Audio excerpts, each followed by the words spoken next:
Hey mate. How are you? Yeah, good. How are you? Good day footy. Beautiful day for footy. We get to air. Yeah, he just called me. Pick up a modem. He just called me on the way in. He goes, you might be starting early. I was like, yeah. On your own. We needed to get on the stream or we don't? We can go on the stream with one modem. Yeah. So it's not. So he's going to back up his Yeah. He dropped the audio here for a good 25 minutes. Yeah, I said to him, I reckon he'll be fine. Still playing that. It's actually 10-2, so Yep. you boys probably not going to start talking until hang on. Works for me. Works for me. No, it's not windy.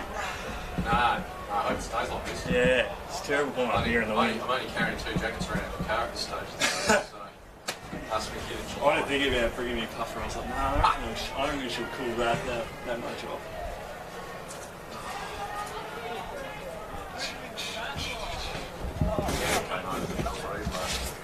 Shorts and t-shirt. Yeah. Top of the point. Standing in just about ice block by the time we get there. I just didn't think of it. Nah. You don't know when it's going to be like over there, though. Nah, at Bell Reef. well, I've shot enough times in the bleachers at Bell Reef to know that it could be 20 Yeah. degrees at ground level and -5. Yeah, you're better off being more raked up and warm than freezing your ass off while you're trying to call you out of footy. Cool, he's bailed on us. Yeah. Apparently so, yeah. Well, I've come off COVID last week, so yeah, well, Mrs. got it and then I got it off her, so it wasn't jumpy. So, missed last week, but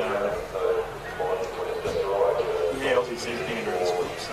Run over doing his vocal exercise ready for the JJs this afternoon, so. Yes, big game for the JJs too. Huge. Up last night. Yeah. Winning the ring, isn't it? And then it's there. I don't know what personal lift. Right. I didn't actually look smart. I saw it on Twitter that. But I think that was still a sniff. Sorry, mate, just looking at that shit. Go, mate. Not bad. How you going?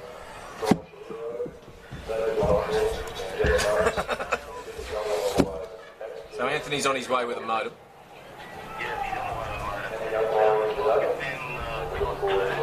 Two. Yep. Yep. One on the right. Yep. No, they're numbered. That's all sweet, mate. No worries. It's got lights on. What is it? Just dead. It's lit up. What's it just not feeding? Right. Okay.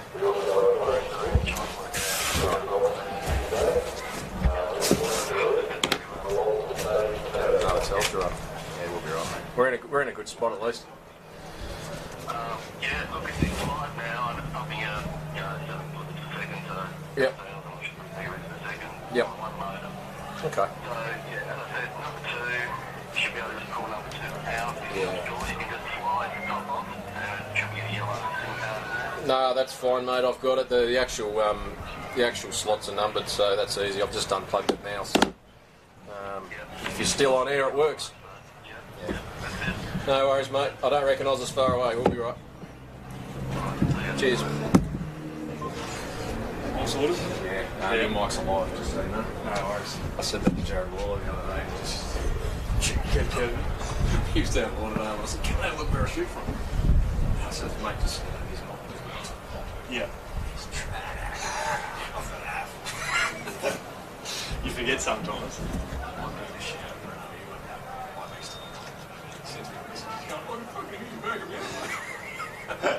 You would too, actually. You wouldn't be happy with it.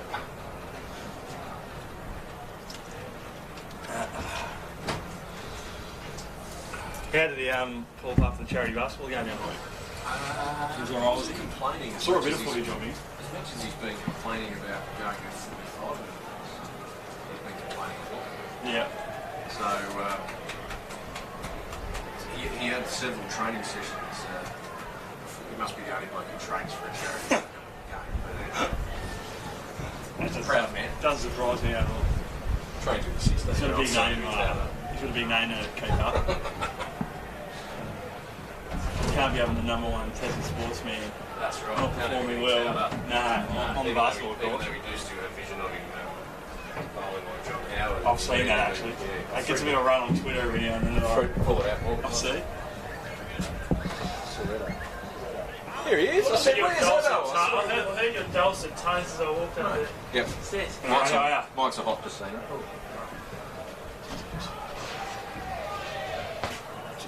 When you want to. First hit. Maybe I'll come over here. Yeah. Maybe. I was actually doing the commentary. They've decided to come live. I'm suggesting that Andrew Cooley hasn't shown up today after he played the shit out of me and brought it up on the Zoom break. 2 minutes to go. Absolutely threw me under the bus. On my hot dog. What he's called? Oh, come on, wake up, cameraman. After 3 minutes he went on, so we got the fourth wall. I think I actually heard that last week. I think I heard that. I was sitting on the couch watching that. And I said, just stir it. Doesn't lie. He's no good on teams.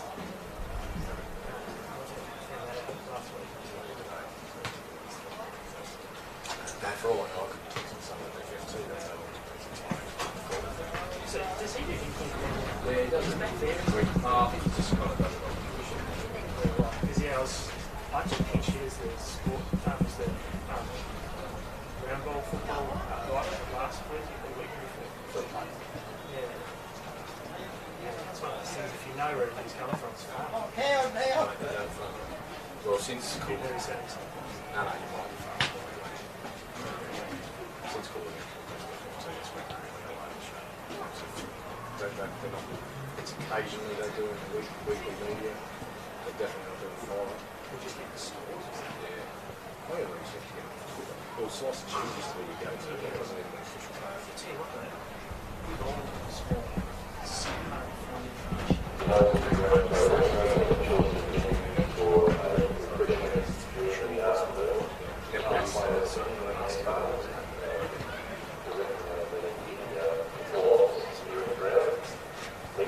I do like the packs they do. Yeah, well, that's the thing.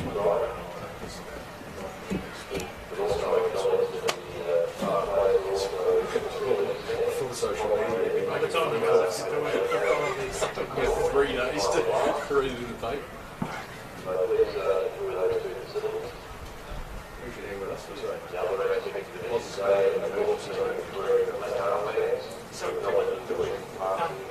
Ryan,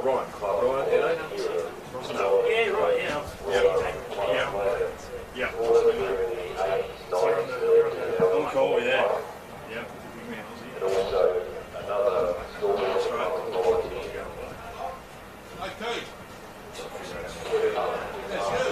oh, You're parking. Yeah.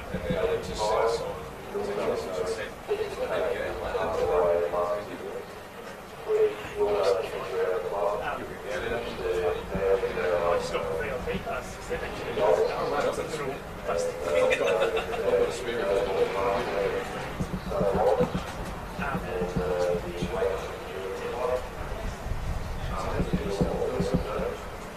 Yeah, I'm back for a show time. I did some a couple of days doing politics stuff.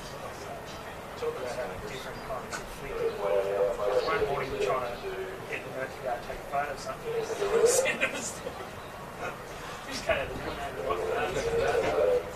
It's just because all the Freddo stuff dried up. So I was like, I'll take this a couple of days a week back in the truck. And then, yeah, the office started coming in again. It's like,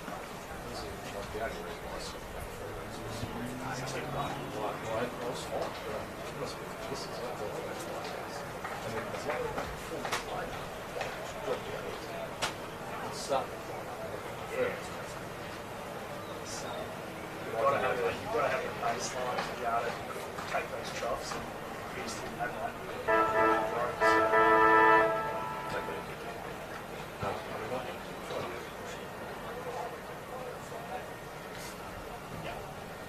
nice to have the 5 days a week up the sleeve.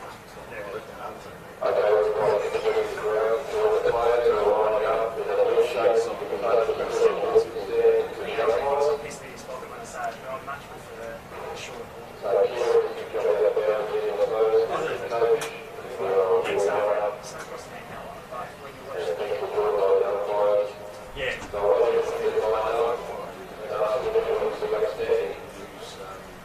Around the world and national. Well, when you take some of that pain stuff, it's probably worth just going.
They shall grow not old, as we that are left grow old.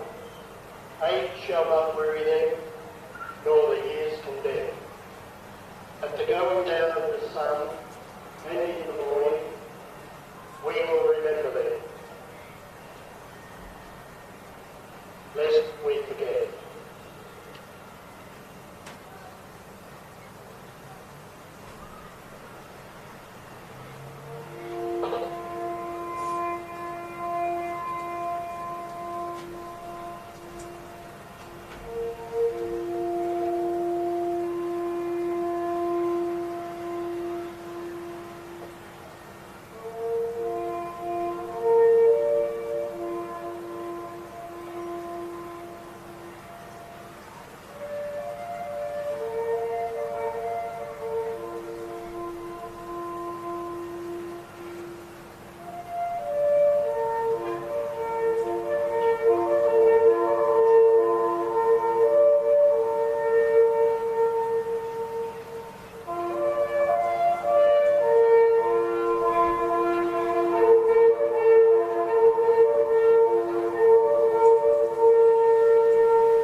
Back away. Hang on, just a rush.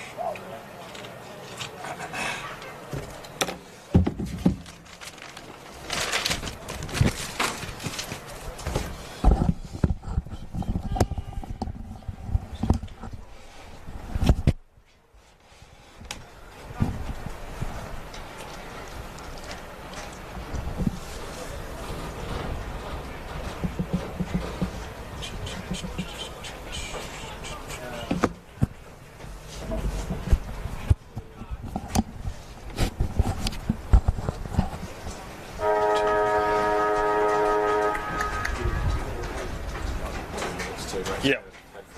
Yeah, beauty.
Hello and welcome to round 5 TSL action live from KG5 Oval in Hobart, Tasmania for this Anzac round clash between Glenorchy and the Tigers. My name is Ryan Rosendale. I'll be joined in the commentary box momentarily by Anthony Osborne as we aim to get play underway in just a second.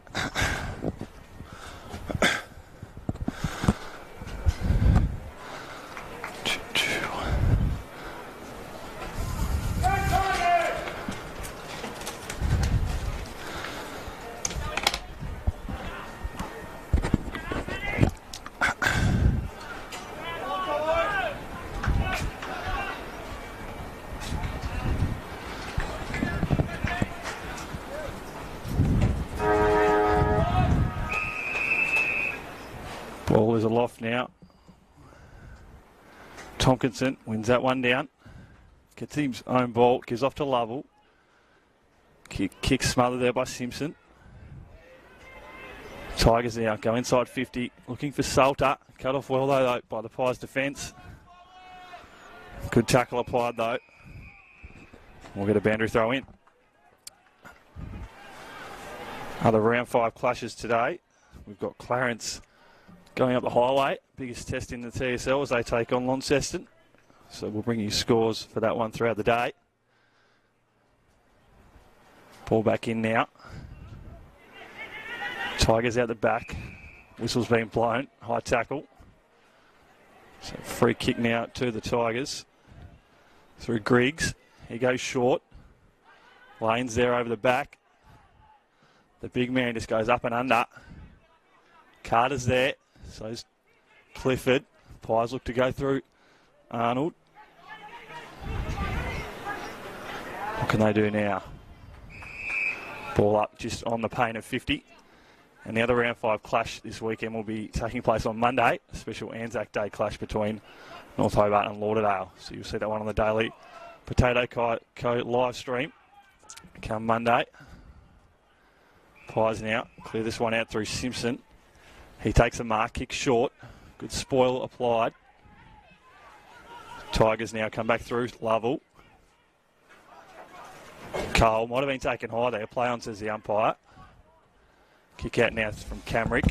He goes out wide to a teammate.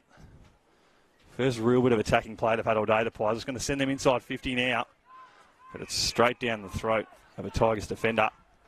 So bring it wide. He's got Clifford on. Goes to the skipper. He's got Cole on too. Cole's got time and space. He's got Carter for company. Good spoil though. Good pressure from the Pies. Cole. Not his best effort off the boot, Eddie Cole. And they're going to mop up here the Pies through Blowfield. Wait. Gets a kick away.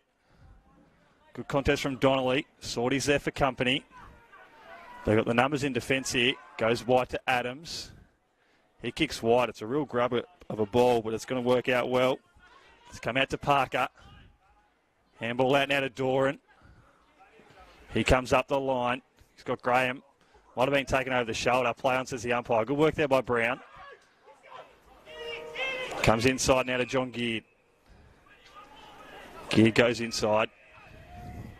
He's got a teammate on there in Josh Whitford.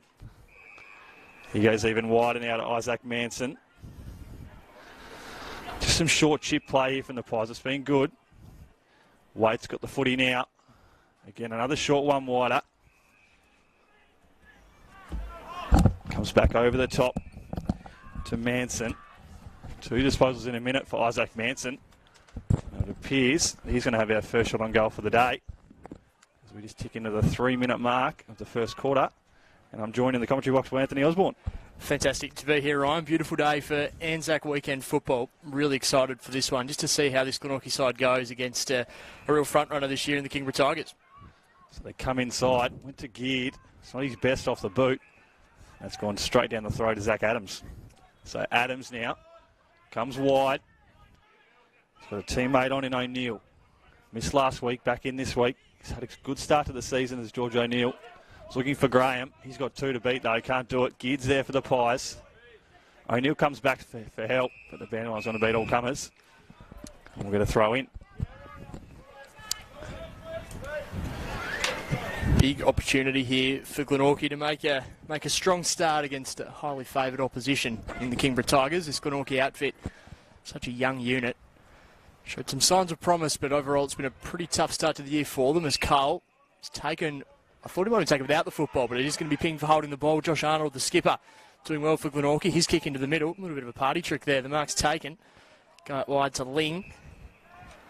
Ling now has the ball at half forward for Glenorchy. A dribbling kick that just comes off Cooper Sorty's boot and comprehensively out of bounds on the full. So, Magpies to bring the ball back into play.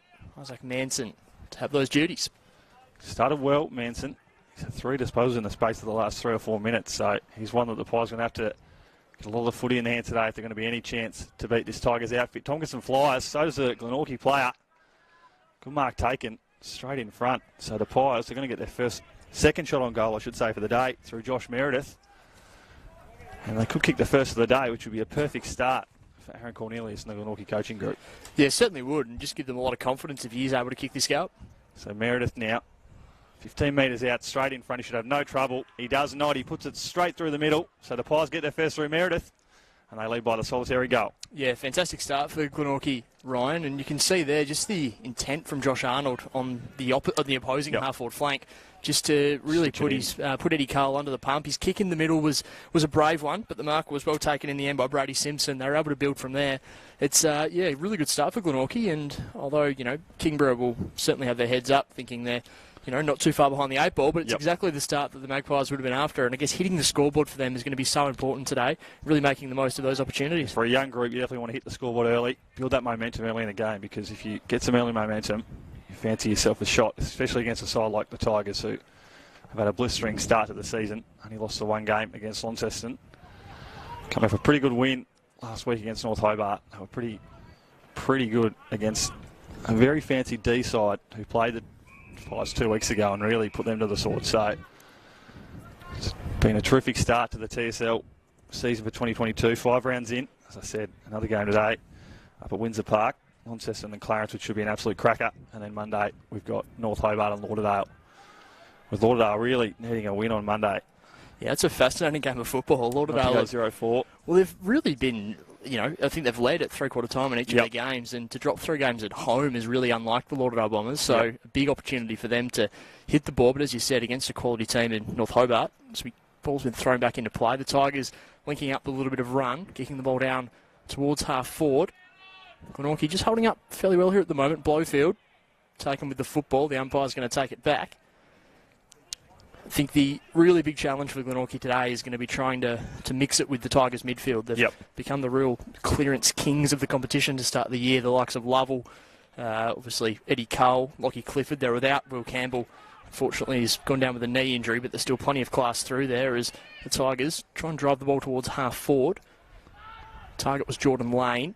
He overruns the footy. Tigers just looking a little scrappy at the moment. The tackle's laid, and Ben Camerick's going to drive the ball out of defence for Glenorchy. A booming boot. Cooper Sorty leading the foot race back. He's got reinforcements there in Donnelly. Decides just to dance around himself, Cooper Sorty. His ball's just smothered by the Glenorchy player. Kingborough with the numbers and the reinforcements, though, as Sorty comes back in again. Funnels the ball out towards Lockie Griggs. Griggs composes himself, kicks it down the line, but a strong mark taken by the Glenorchy Magpies. So the Pies now to bring this one back inside. As we said, they've had a really good start, and as we spoke about, that midfield battle's going to be key, especially for a guy like Ben Camerick, who's leading the competition in disposal. So he's going to be the major player in there for the Pies if there any chance to match it with that Kingborough midfielder's reading now. Kicks into Lane, who gives it off to Lovell. This is good play from the Tigers. Carter's on. If he can get there, he will. So Tyler Carter could have gone over the top to Luke Graham, but he's done the smart thing. He's going to go back for his first shot on goal for the day. Tell you what, stocks in Tyler Carter have just gone through the roof this year, Ryan. He's come back incredibly talk well of the from competition, that injury, hasn't he? Yeah, it's been great to see him back out there. He's been a vital player for them, and so much so I think Trent Baumel is sick of talking about him. They love him down at Tigerland, and he's got an opportunity to hit the scoreboard. He's had a terrific start to the year. He's averaging 2.5 goals a game, 4.5 marks a game. So he knows how to get the footy. Does Tyler Carter. That's not his best on that occasion. He's kicked it behind. So first score of the day now for the Tigers. 5-point ball game. So we tick in now to the 9-minute mark of the first quarter. Pies now. Geard has it on the wing. Tries to go out to a teammate in Dilga, but the boundary line beats him. So Zach Adams will bring this one back in now for the Tigers, directly in front of us here in the commentary tower at KG5. He goes short to Riley Ashland. So we see that defence, that forward 50 for the Tigers is packed with players. Goes up now, Lane almost takes a good mark. Can't get hands on it though. Comes to Gardner, he's tackled. Lovell sets a good tackle himself. So does O'Neill for the Tigers. So incredibly physical game so far. You can see Glenorchy really came out with some intent to put some physical pressure on the Tigers. We know how young this side is, but if they can match it in that area, it's going to go wonders if there are any chance to win this game. First home game for the year too, so I want to put on a good show in front of their home supporters, especially on a big occasion like an Anzac Day clash. Tell you what, that opportunity there, Jordan Lane flying for the ball, Ryan. The Tigers are the best team in the comp for contested marks. I mean, you've got that tall timber down there, Lane, Tompkinson, Carter, Gardner, Salter as well. It's a really damaging group. I think Kieran Lovell's been taken down. This may be doesn't look good either. Yeah, looks in quite a bit of discomfort, doesn't he? Takes him a fair bit to stay down, Kieran Lovell. He's an incredibly tough operator.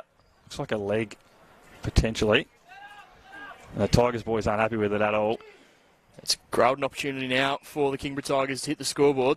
Ball in the hands of Tyler Carter. His second look at the goals in a matter of moments. You can see there Lovell just taking himself off the field. Keep an eye on that one. That could be a big storyline as the afternoon unfolds. But Tyler Carter now on the way towards goal. Makes no mistake. The Tigers hit the board. They've got their first goal of the afternoon. 1-1-7. Leading the Magpies 1 straight 6. And you can just see there Kieran in quite a bit of discomfort. He's a potential lower leg, ankle maybe, so keep an eye on that. But it was really good Aussie from the Tigers. They obviously got that shot from Carter. He missed, but then they were able to get that repeat inside 50 there, which is good. So obviously got the free kick, but that ball was going in inside 50 regardless. So Coach Trample will be very happy with the response here. They've controlled the play for the last 2 or 3 minutes now, the Tigers. So they lead this game now by the 1 point. So we're going to back in the middle now for a ball up. So Tonkinson goes up. Well played though by the Glenorchy ruckman. They win that one down. It's come out to the midfield now for the Tigers. Clifford gives to a teammate. Well done by Manson against Dygan. That was a good battle. Ashland with a strong tackle for the Tigers. He's off to a teammate now. That's Brady Simpson with a footy. He kicks up the wing. Well played though by Jake Doran for the Tigers. He used his body well there to the defender. And we'll get a throw in. You know, that ball didn't quite work out the way they would have wanted there for Glenorchy, but their movement by chain of handball looked really impressive there. Simpson getting on the end of it, but they're just moving out of some clearance work really nicely at the moment. So promising signs for them early. Take a look here. It's going to be Tompkinson competing against McInnes once again. Tompkinson won out in the end, down in the path of Carl. Carl unable to take it cleanly. McInnes will go in for reinforcements, and yeah, he's a player I'm excited to see. As the afternoon unfolds, Ryan, Matthew McInnes, only in his second or third senior TSL game, but he's a young player that looks to have a fair bit of potential. He's got a big job against him, ahead of him this afternoon, I should say, against the Tompkinson-Gardner duo. This ball just bouncing around towards the Magpies' half-forward flank. Zach Adams, a really quick, swift handball over the top, but Glenorchy have the numbers. Nice work there in the end by, I think that might have been Jordan Green. Got the numbers on the outside here, the Magpies, as they just bring the ball inside 50 through handballs. Riley Oakley was the target, but Elijah Reardon brings it over the line for a throw-in. Such a different, obviously, my first chance this year, Aussie, to see Glenorchy live and in the flesh. So such a different looking outfit. We know how young they are compared to years gone by, but you've still got your prime movers in there. You've still got your Josh Arnold, the skipper. Nathan Blowfield had a really good year last year. He was definitely in Team of the Year contention, so he's another one that will look to fight today, but another one there, John Gear with the footy now. So you've still got this 5, 6, 7 prime operators that are really going to be the backbone of this team, that are going to be around these young players coming through now. So we know that they know that they're in for a rebuild year of sorts now, Glenorchy. So it's just a bit of short-term pain for long-term game, because they can keep this group together. There's no doubt they can really be a serious TSL threat in the years to come, and getting games into these guys so early in their career is only going to benefit them in the long term. I reckon that's exactly what Aaron Cornelius would want to see from this young group. That's an excellent tackle from Connor Ling. He's only in his second game of senior TSL football, and he's just laid a big tackle inside 50. This is really what Glenorchy need to do today. They're going to have to bring the pressure and really bring it consistently all afternoon, as Ling just takes a little bit of room and drives it to a dangerous spot in the end, though. The Tigers can just raffle it between themselves. Tompkinson takes the mark on the last line of defence. Just stops and props and waits for a better target to emerge. He kicks down the line. Pushing the back, I think. Tumbling over the back, and it will be pushing the back. Free kick going the way of Glenorchy, and this is good for the Pies. Repeat entries, trying to put the pressure on the Kingborough defence as they just wait for players to get into position. Chipping ball over the top, a nice little lead there by Geared, unable to take the grab. Kingborough bringing the ball out through hands. College, handball over the top, almost finds Cull. Just a little bit sloppy at the moment, the Tigers. How can Glenorchy make them pay? Dashing in there, it was Lockie Godomski. Just really working within a phone box at the moment, the Tigers, as they eventually bring it out, but only as far as Blake Waits, who's been a real shining light for Glenorchy so far this season. He's really, really impressive. Top 10 in the comp for intercept marks and also for spoils. He retreats a little bit of ground.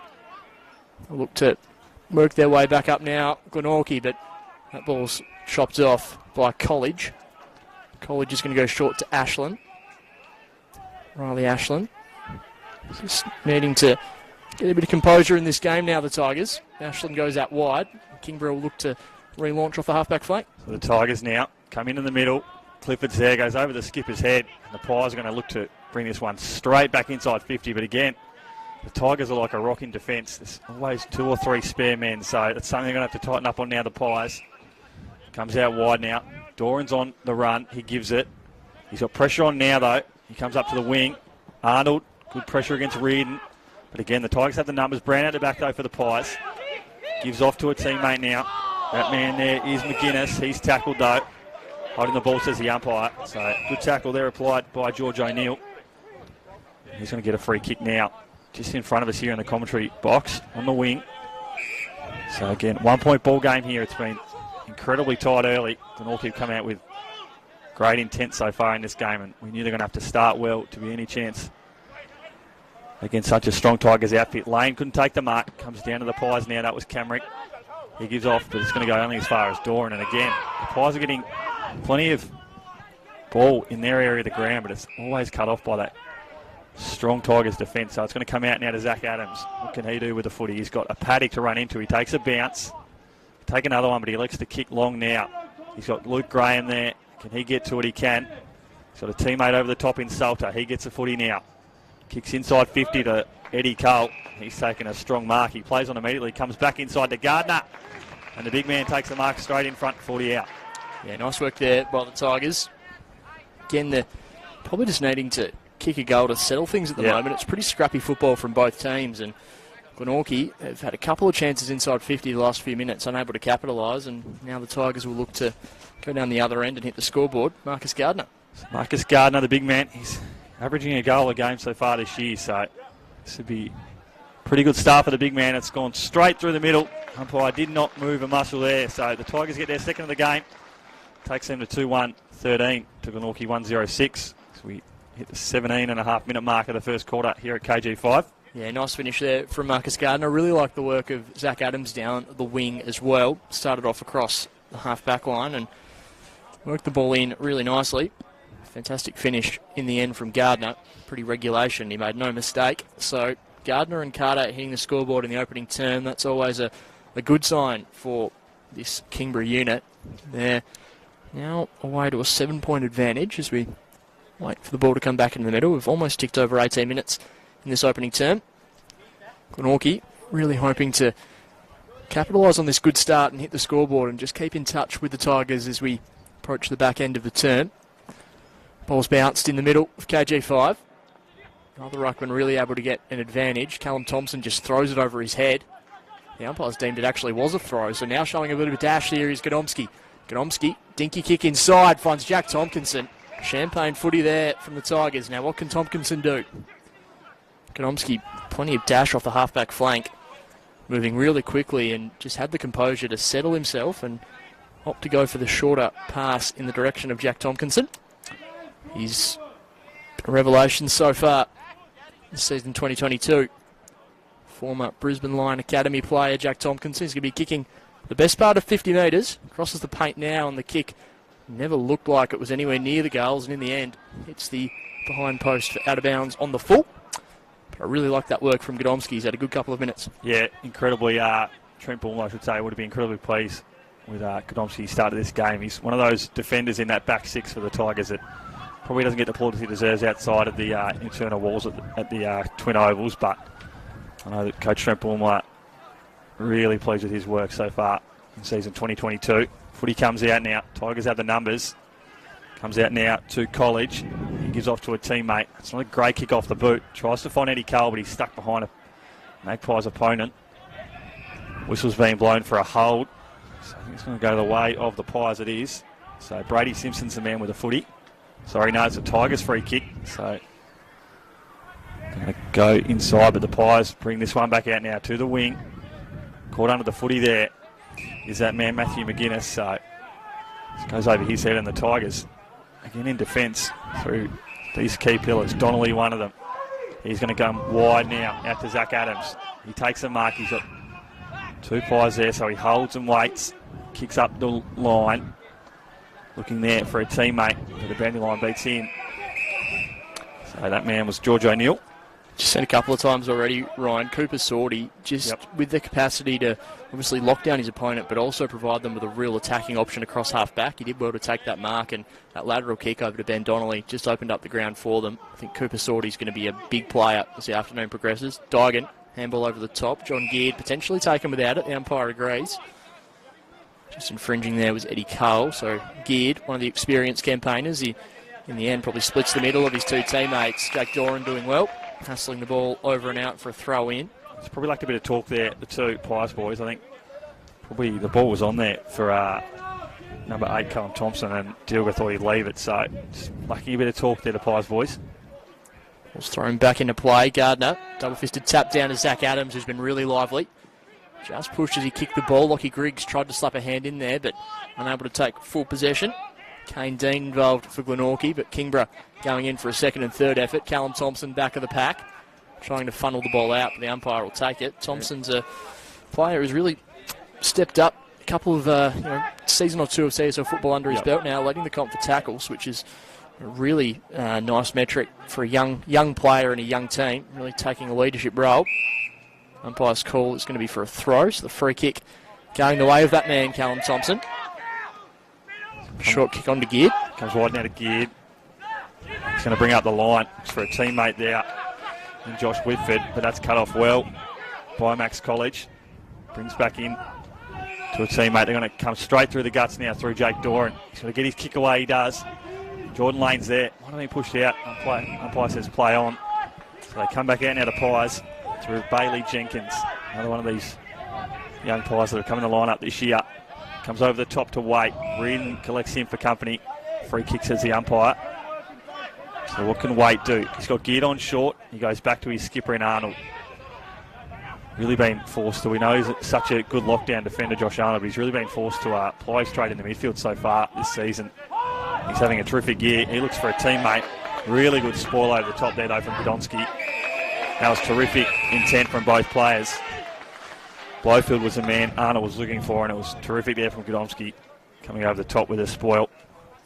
One of the things I love about calling it KG5, Ryan, is we're just above the interchange benches. So you hear the applause from both teams when there are those really strong defensive efforts, and there's been a fair bit of that in the last couple of minutes as Clifford gets the ball in the Adams direction. Now eventually finds Cole, who just tumbles the ball towards the paint of 50, reading it really well there. It's a Tiger player. On that occasion it was George O'Neill. O'Neill, who drives the ball inside 50. Arnold at the bottom of the pack. Luke Graham just decides to lay the tackle and throw his legs in the air, use the weight of his body to put him to ground. So ball up inside, attacking 50 now for Kingborough. 1 straight 6 plays 2-1 13. Carter takes the ball out of the ruck as he so often does inside 50. Flying shot on goal, bouncing through for a minor score. He's become a real expert at that, Tyler Carter. That occasion just tumbling through for a minor score. It's one of the best strings in his bow, Tyler Carter. Caught a game a few weeks ago at North Hobart, and he did that 3 or 4 times. He's exceptional at that bit of play. As the Pies now come back inside through Callum Thompson. He's had a fair bit of the footy early, has Thompson, so good start from that young man. Looks for a teammate there, but it's gone over his head, straight down the throat of Gardner. He gives off to Griggs, who's just going to drive a high ball inside. Good mark taken, though, in defence by the Pies. So they're going to bring this one out now. Short kick on to Brown. He kicks now up to the far wing. Foot races on. What can they do here, the Pies? Can they get this inside 50 late in this first quarter and get some reward for effort? Because they've had a lot of footy in their forward half of the ground, just haven't been able to get behind that Tigers defensive wall, and they won't that time either because that's holding the ball, says the umpire. So free kick paid. Gardner's calling for it in the centre of the ground, but he's got 3 or 4 players back deep, and he elects to go that way. So he's gone now. Doran will get it in defensive 50. He's got time to take a bounce. He gives over the top to Godomski. He's got Griggs on short, but he's under a little bit of pressure, so he doesn't go that way. Gardner works for him, and he comes over. And good spoil there by Arnold. The mark's been paid. So what can the Tigers do now? Can they bring it up the line? They do. So Gardner to Griggs. Slow play here. Need something to work because they've got a wall of Pies jumpers forward of the ball. So he comes back to Doran, who bursts away, who gives to Reardon. This man can do something. What can he do with a footy? Reardon, not his best off the boot. Adams is out wide. Can he collect the ball because pressure comes for him? Goes short to a teammate. This is good from the Tigers. It's been slow, but they're going to get there. So what can they do now? This ball should go inside 50. It's a high one. Tompkinson's there. Can he fly? Pushes his opponent out. Geared mops up for the Pies. He bursts away too. So scrubby kick outside, but it's going to pay off well. That's going to Waite. So Waite now brings back inside to a teammate, to Camrick. Camrick with a handball over the top and a great tackle there from the Tigers. So it looked like they were away there. But again, it's that physical pressure from the Tigers. Tompkinson misses the mark on that occasion. And the Pies look to bring this one out. But again, it's all the Tigers when it comes straight back out of 50. Griggs brings that one back in. Good play here from the Pies. Comes out to Camrick. He's got time and space to run into. Goes up the wing to Simpson. And there it is, the first quarter all over. So quarter time here at KG5 Oval, and it's the Tigers leading this one 2-2-14 to Glenorchy 1-0-6. So I have to think Coach Aaron Cornelius for Glenorchy will be pretty happy with that start. Obviously only the one goal on the board, but they were able to get a lot of ball in their forward half of the ground, and if not for some solid back six work from the Tigers in defence, they might have been able to put 2 or 3 more goals on the board, Aussie. Yeah, you wouldn't say the football has been of the highest spectacle to this point, Ryan. A bit scrappy on either side, but still an enthralling contest nonetheless. The two teams still just probably feeling their way into this game a little bit. Of course, the first game at KG5 for season 2022. Glenorchy 1 straight 6 to Kingborough 2-2-14 at the first change. Meredith, the goal kicker for Glenorchy, while for Kingborough, Tyler Carter and Marcus Gardner have hit the scoreboard. Clarence looked to have a 2-1 13-0 lead against Launceston early up at Windsor Park. So we'll keep you posted with a few score updates across the afternoon from there as well. But here at KG5, quarter time, Glenorchy 1 straight 6, Kingborough 2-2-14. You are tuned in to the Daily Potato Co. TSL live stream. Daily Potato Co. bringing you all the TSL action across the course of season 2022. We'll take a short break. Second quarter action coming up next.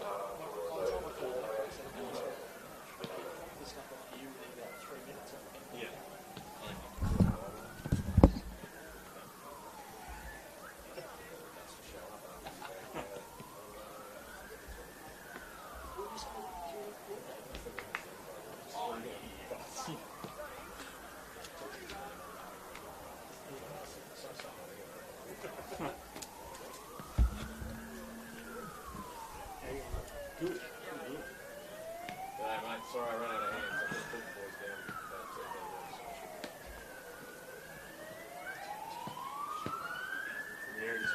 Yeah, I didn't get a chance to test it. Is it on?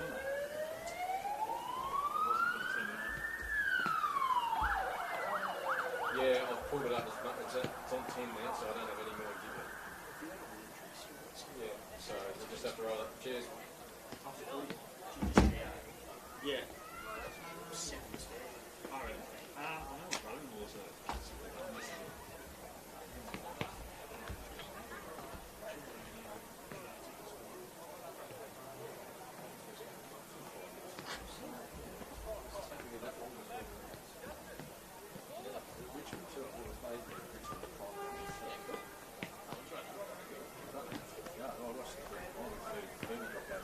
He's coming back, isn't he? Secret. Yeah, absolutely. Also walk in.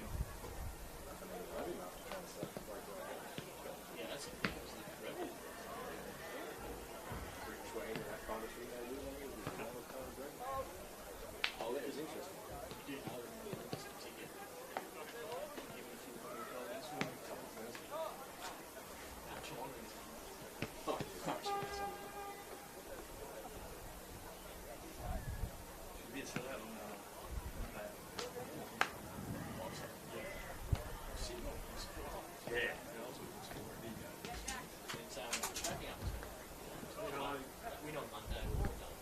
Yeah, for horse.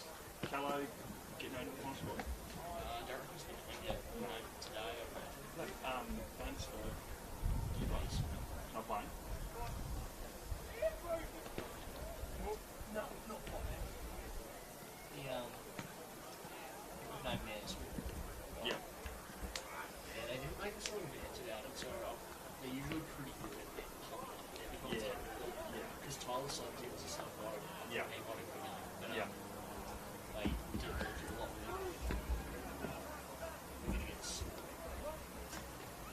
It was good Sunday night footy, actually.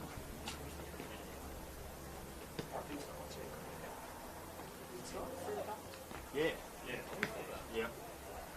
Haven't tipped us, but we usually play. No, we usually play Perth pretty well, though. Yeah, they're the Saints.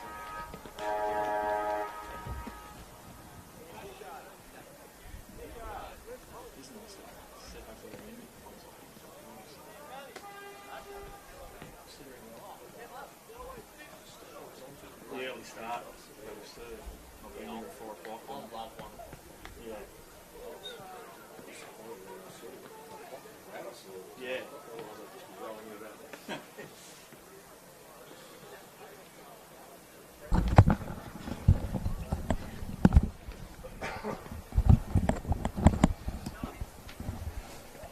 It was Josh Meredith kicked the goal for Glenorchy, wasn't it? Yes. Yep. Left my bloody binoculars. Yeah. You can pinch them if you need. No, that's all right. The old camo ones. Yeah, very bit out buck hunting or something, isn't it? Bird watching. Yeah. You're probably not using binoculars for bucks on reflection.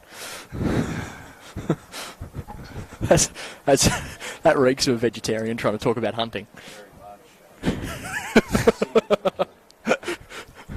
That sums me up to a T. Did you watch qualifying last night? I watched it again this morning. I fell asleep on the 5-minute credit mark Oh, yeah. before the opener and then woke up. Yeah. But it was interesting. Love a win track.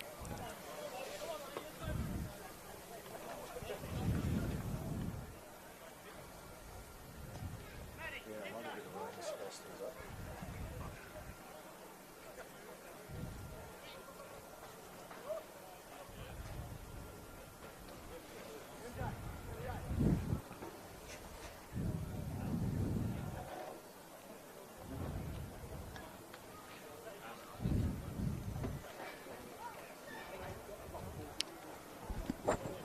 Welcome back to KG5, second quarter, about to get underway between the Glenorchy Magpies and the Kingborough Tigers. It's Kingborough leading at the first change, 2-2-14 to Glenorchy, 1 straight 6.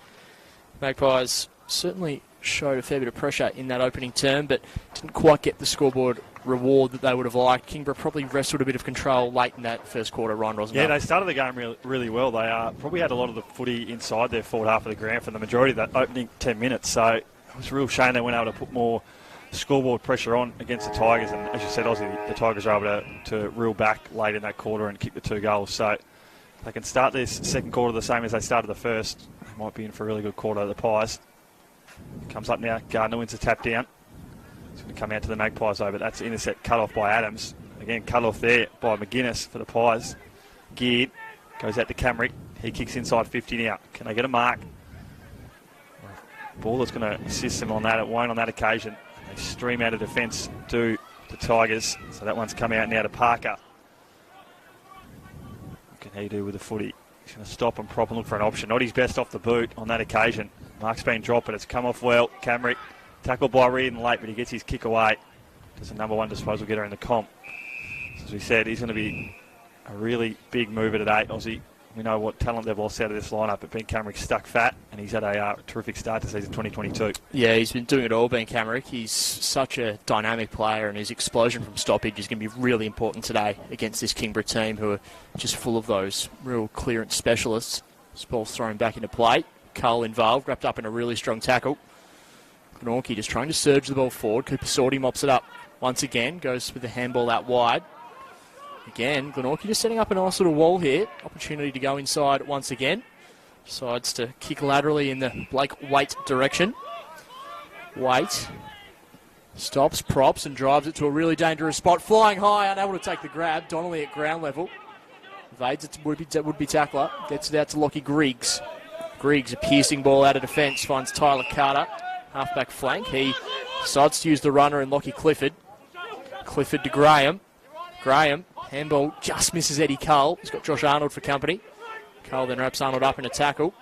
Whitford dispossessed. The umpire says holding the football, so a free kick going away of the Tigers skipper, Lockie Clifford, who wheels and goes, driving the ball inside 50. At the backs, Jordan Lane, unable to take the grab. Brings the ball to ground, though.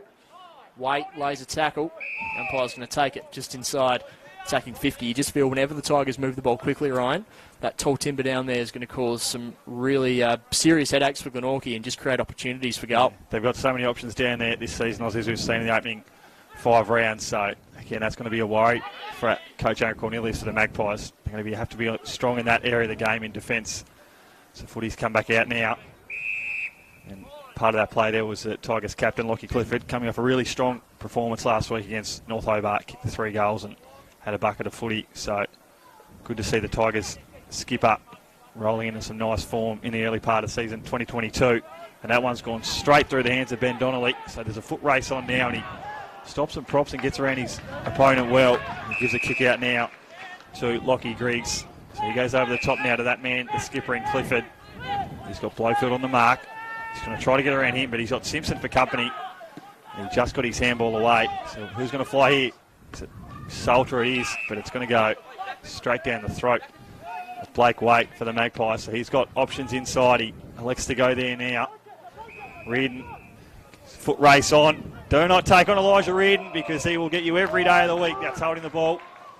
So try to do a little too much than the Magpies. You know how quick that man is, Elijah Reardon. He kicks inside 50 now. Good mark taken there. That man's Kieran Lovell it is. So potentially that injury might be hampering him a bit, and instead of spending some time on the pine, Aussie, Coach Trent Bulmer selected to put him inside 50. Yeah, it was interesting. He was actually the deepest forward just at that first attacking play, and unable to get the ball on the first occasion, but he's got it now, so we'll keep an eye on his role as the afternoon progresses. So Kieran Lovell now, his first shot on goal for the day. It's probably not, it isn't going to trouble the goal umpire at all. Didn't make the distance, so not his best on that occasion, but it's come out now. Luke Graham's there off the boot. That's gone through for a behind. So I'll take the Tigers now to 2-3-15 to 1-0-6 on Orkey. They're going to bring this out to the commentary side wing now to Pies. They've got one on now. That man is number 38 in Benjamin McRose. He gives off to a teammate. Good spoil applied though by the Tigers. That man was Golding. Again, well played here by the Pies. Again, this game has been incredibly intense in terms of body pressure. Football pressure when the footy's there to get, so well played on that occasion by both players. So we see Lovell again, he's coming off the ground now to the bench, and he's really hampered by that leg injury. So again, that kick wasn't his best, and we can see why, because it's still affecting him. So Tompkinson, he wins a mark on that occasion. You can see Kieran just shaking his head as he walked off, so not a great sign as Tompkinson just hoists the ball towards half forward. A couple of players fly. Cole keeps his feet at ground level, gets the handball off to Jordan Lane. Jordan Lane around the body. Perfect. Fantastic finish, Jordan Lane. He's a tall timber option down there for Kingborough, but he's showing his versatility with ball in hand and on the move. That was a really classy finish, and nice work there from Eddie Cole, reading the ball well at ground level too. All those big men in that forward 50 for the Tigers, they all move incredibly well, but Lane's probably the most agile of the lot, because we know what he can do in the air. He's got such tall timber and he can take a strong mark, but we saw on that occasion what he's able to do at ground level too with the footy, so was able to wheel around on his preferred foot there and put that one straight through the middle. After he's come across from a signet flag last year in the SFL, he started his career at the Tigers in season 2022 in terrific style. He's averaged 12 disposals so far this year and 1.8 goals a game. So terrific start to the year so far for that man, Jordan Lane. He just looks, really sorry, Ron. He just looks really confident in his ability. Yeah. He, pre-moving to Signet, he was certainly threatened to tear a lot of games apart when he was playing for Kingborough, but really looks to have taken that step up and just have that confidence and belief within himself. It's really good to see. Camrick raffles it off. Geared gets it back to Camrick, who's waiting for a runner. No runner came, and he's going to be wrapped up in the Zach Adams tackle. Holding the football. Camrick was just waiting for support, and it never arrived. Now, Zach Adams is going to take the ball. So it's not Zach Adams on this occasion. It's Ed Golding on debut. Ball goes inside 50 now for Kingborough. An opportunity to hit the scoreboard here. Dinky ball over the top to a dangerous spot. They eventually bring the ball to ground level. Luke Graham competing really well. Waits for the reinforcements, and the umpire will take it. That was really nice work there from Ed Golding on debut, Ryan. exactly what Trent Boylan would want to say. Yeah, good to see another debut for the Tigers. We know what a strong outfit they are, so the more they can blood this year, it's going to help them in the back end of the year because we feel like they're going to go deep into finals, and the more experience they can get across their entire list at senior level, it's only going to benefit them because we know that come the pointy end of the year, they might come up against a pretty strong outfit that are called Windsor Park home in Launceston. Quick score update from Windsor Park. It looks like Lonnie have just wrestled back a bit of momentum late in the opening term. They lead 3-1-19 to 2-2-14. So it should be a terrific clash there up at Windsor Park after Clarence stormed home last week against Lauderdale at Skybus Oval. Been one of the real shocks so far in season 2022 under new coach Peter Ryan. But they've had a really good start to the year. Their only loss against this side out there today, the Tigers at North Hobart Oval, a number of weeks ago. So Clifford now with the footy. He's going to bring this one inside 50. He's got two there. They can raffle it off the Tigers players. One's taken a mark now. So, trying to get eyes.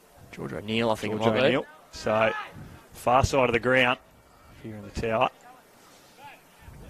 So, the Tigers, if they can kick one here in the early part of the game. They've dominated the opening 8 minutes of this quarter, but haven't been able to put any scoreboard pressure on.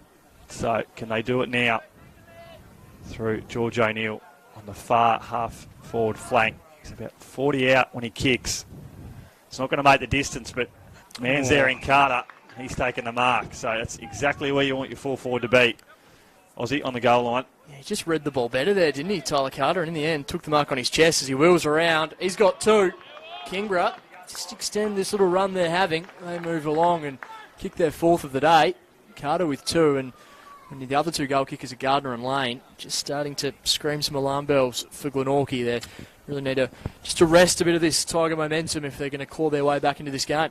Yeah, they're such a, as we said, a tall outfit. And Glenorchy in years gone by have been pretty tall in defence. You've had guys like Arnold, who's obviously playing at A, but he's playing more of a midfield forward role, and guys like Daniel Joseph was a rock in centre half back for years at Glenorchy. So when you take a lot of their tall timber out, it puts a lot of pressure on this young outfit. So again, that's going to be an area of concern as this game wears on. If those guys like Carter, Tompkinson, Gardner get off the chain and they're all able to kick a bag of goals, it could really hurt the scoreboard as they come out now to the Tigers through Ashland. And one man there was Jordan Lane. Looks to the umpire for a whistle, but play on is the call. And we'll get a ball up inside 50. I reckon it looks like with Lovell off the ground, they're just going to throw Ashland in as a full-time mid for the rest of the day, which is exciting. He's a good player, Riley Ashland. Doesn't get the plaudits he deserves, does he? The depth they have in the midfield, he probably doesn't always get opportunity in there, but it's good to see him in there at the minute. Just Glenorchy try and bring this ball out of defence. Camrick just overruns it in the end. Tigers retreat back in the direction of Dygan. Here with an opportunity now as they kick the ball inside, and Luke Graham, all on his lonesome, takes the mark on his chest, 20 metres out, very slight angle. Such a smart footballer, Luke Graham. They really missed him in that loss against Launceston a number of weeks ago when he missed for the week. So, yeah, good to see him back out there, and we know he can hit the scoreboard, but he's so smart in the places where he puts himself inside 50, and that's why he gets a lot of ball, because he knows where to go as a small forward, either at the front of a pack or on that occasion when he's open and can take a mark inside 50. So, opportunity now for Luke Graham. Another goal for the Tigers. A third of the quarter if he converts. The umpire does not move a muscle. Kingborough going to kick away. They've got their fifth. They move to 5-3-33. Glenorchy still one straight six. Luke Graham joins the party hitting the scoreboard. And yeah, you're dead right, Ryan. He's such an integral member of this team. He's, of course, been TSL Team of the Year a couple of times along the journey. And for a while there, he was probably he and Tyler Carter, probably the lone figures inside 50. Now he has all these other players around him, and it's probably helping him elevate his game to another level. And as we just saw there, able to get a little bit of space and make the most of his opportunity. Yeah, he's probably played oversized for the last 3 or 4 seasons, so it's good for him this year that he's really that small forward option down there, and he can work off the big tools that are down there now, because we know, as we said, we keep saying it, but they've got such riches of opportunity down there with the tall forwards. So footy's back in now. Gardner against McGuinness. McGuinness on that occasion won that one down. Good tackle applied though by Clifford for the Tigers. The Pies now go inside 50 through McGuinness. Over the back's Arnold. What can the skipper do here? He's got 2 to beat. The footy's going to sit for him well though. Comes out to a teammate there in Dean. Footy's deep inside 50 now. Good pressure by the Tigers. But the Pies looking for goal. I think that might have gone through. Touched off the boot, says the umpire. So, heartbreak on that occasion for the Pies. They really deserve a goal because they've played really well inside the forward 50, but on that occasion it's gone begging. So Golding with the ball at half back. He goes inboard and finds Jordan Lane, who's a long way from home. Took it on the second grab. They want him to move the ball quickly, but he's just waiting for options as he decides to launch in the Tompkinson direction. Strong grab from Tompkinson, read the ball really well. He was looking for a runner, but in the end might decide to set himself. Jack Tompkinson will be kicking the better part of 52, 53 metres, but it was an excellent kick from Golding across half back. Nice work from Jordan Lane, and now Tompkinson has a serious look on goal. Directly in front of us here in the broadcast position, Jack Tompkinson. Across the paint of 50. Struck the ball pretty well. Always just fading to the right-hand side. So 5-4-34 Kingborough. Lead Glenorchy 1-1-7. Magpies quickly bring the ball in to Ben Camrick. All right, Camrick with a footy now. She said, number one disposal getter in the comp in the opening 5 rounds. So he knows how to get the footy, that man. He's an absolute star, Benny Camrick. He comes wide to a teammate in Cooper Meredith.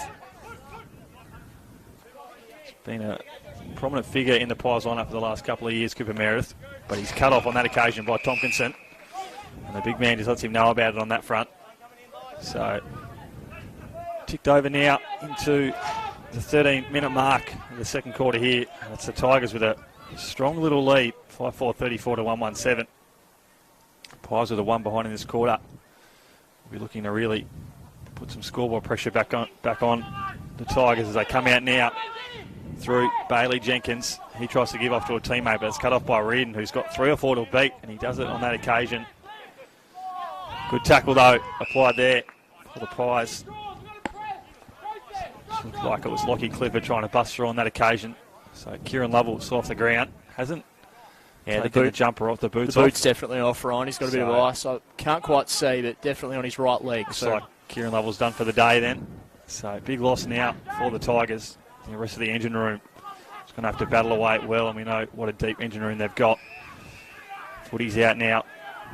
Got a teammate on. That was College, but he elects to go inside 50. Lane's there. Works his way to the front really well, Jordan Lane. I thought he'd taken that. He just dropped it the last second. Did the big man. So the Pies now, can they work out a defence? It's not the best kick off the boot, but it's going to work well. It's come out to Jenkins. He gives off to Camrick. Camrick with a handball on there. On now are the Pies. What can they do with the footy? They've got options aplenty. Looks for Arnold, the skipper. Works his body well, Josh Arnold. That's terrific play from the skipper, and he's going to kick the first of the day for the Pies. Yeah, really nice goal from Josh Arnold. And I really like the work there at half forward from Liam Ling, a young player. Yep. Took the ball. He was immediately put under the pump, but had the composure to kick to the advantage of Arnold, who used his size his body really well then. Yeah, he did, and then decided just to make sure of it by running on and kicking a goal from the goal square. And that's really good reward for effort for the Pies. They moved to 2-1-13. And, yeah, Josh Arnold, I think if you're Aaron Cornelius, you probably want 2 or 3 of him. He's such a versatile player, and he's been a good player for a long time and really leading from the front. So Glenorchy claw one back. 2-1-13 plays 5-4-34 as we come back into the middle of KG5. It's going to be Dean and Gardner on this occasion. Just keeping an eye on this matchup as well. Jordan Green looks to be running with Eddie Cole. Looks at every single stoppage going straight to him, so we'll keep an eye on that one. Dygan thrown into the midfield. Only goes as far as Kane Dean. Scrappy ball here. Dygan's handball goes over the top. Just a bouncing ball on the outer wing. Adams finds a runner. Shipping kick towards half forward. Just goes over the head of Eddie Cole, and the mark's taken. So Glenorchy pretty good in this department so far, but that's not a great kick. Eddie Cole unable to quite take the grab, but does well to regain his composure. Gets the handball off. A flying shot on goal to a really dangerous spot. Tompkinson was going to use his body, but in the end, ball goes over for a minor score. So Kingborough, 5-5-35, 10 scoring shots to 3, and in this quarter, they've kicked 3 goals 3 to 1 goal 1. So, although it's certainly a hurdle that Glenorchy must overcome, it could be worse on the scoreboard at this point. The Tigers have probably missed some opportunities. Yeah, they definitely could have applied a lot more score pressure. Aussie, they've controlled really the majority of the game, apart from that little bit of play there that resulted in the Pies goal through that man Arnold. He's applied a really good tackle there on the far wing. It's come out now to Salter, former Magpie. He kicks inside. Lane over the top. Can't take the mark. Again, the big man's looking incredibly dangerous down there. Good smother there from Lane. So terrific follow-up from Jordan Lane. Good tackle though applied by Luke Graham for the Tigers. And we'll get a whistle on the paint of 50, far side of the ground. Score update from Windsor Park. Clarence just leading that one at the moment, 3-2-20 to Launceston 3-1-19. So the Roos taking it up to the ladder leaders early in that game. Really strong contest. It appears up at Windsor Park, which you can also catch on the Daily Potato Co live stream. So you get some split screen action on your phone and your laptop or your TV. You're in for a cracker of an afternoon on the TSL Daily Potato Co live stream. As that ball's gone out of bounds now. Beating all comers there. So we've just ticked into the 17.5-minute mark of the second quarter here on what's a terrific day for footy. Early start today at 1 o'clock and no wind to speak of. Sunshine aplenty at KG5. So looks in absolute pristine condition. First game of the year at KG5 for the Magpies. Footy comes back in now. Players fight for that ball. It's going to come out now. Dygan's there for the Tigers. Gives off to a teammate. He's going to drive this one inside 50. O'Neill with a strong mark over the back. It's a great grab. Terrific play from O'Neill. Yeah, probably not known for his contested marking, but that's an excellent grab, and he's quick to play on. Little 1-2 with Clifford. Back to George O'Neill. Eventually has the shot, missing for a minor score, but that was a fantastic grab from O'Neill. In the end, an interesting decision to do the 1-2 handball and in the end get the ball back to where he was, but certainly a promising sign for him back in the side this afternoon. That ball comes into Whitford. Whitford, one of 3 Rodney Eade medalists last year. Development League best and fairest player. Excellent work from Golding to come across and really make his presence felt on debut. He's done some really nice things, Ed Golding. Keeping the ball at ground level here and second or third effort. That's an excellent effort. And all his Kingborough teammates on the bench giving him a round of applause. That was excellent work from Golding. Terrific from the young fella on debut. That's exactly what Coach Tremple will want, just effort and intent in your first appearance in senior Tigers colours. Comes out now to Cole. He kicks inside 50. He's got options aplenty. Whistle's been blown. I think it might be a downfield free kick. Eddie Cole dealt with after the fact from Brady Simpson. So the big man in Gardner, he's got a short option on in O'Neill, but I think he might go back and fancy himself from here. So Marcus Gardner with a shot on goal for his second of the day. Yeah, he's been good so far, Gardner. As you said, Ryan, he's able to kick a goal in every game this year. Opportunity for his second one of this afternoon. So the Tigers ruckman, what can he do from the paint of 50? He's drifted that to the left of screen, so that'll be a behind. So that'll take the Tigers now to 5-6, 36. Sorry, 5-7, I should say, 37. Glenorchy 2-1-13. The Pies now bring this one back out. It's a high ball into the centre of the ground. Players everywhere around this footy. Who can get first clean touch and try to break away for their side? It might be Eddie Cole, but he's tackled immediately there on that occasion by the Pies skipper and Josh Arnold.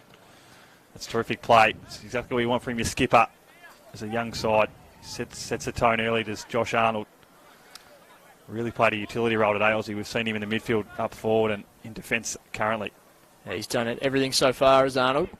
Geared on this occasion, gets the handball over the top in the Dilger direction, but Zach Adams is going to be first to it. Adams has been really good so far this afternoon. A piercing ball inside 50 finds Jordan Lane, who's presented really well so far this afternoon. Already has one goal to his name.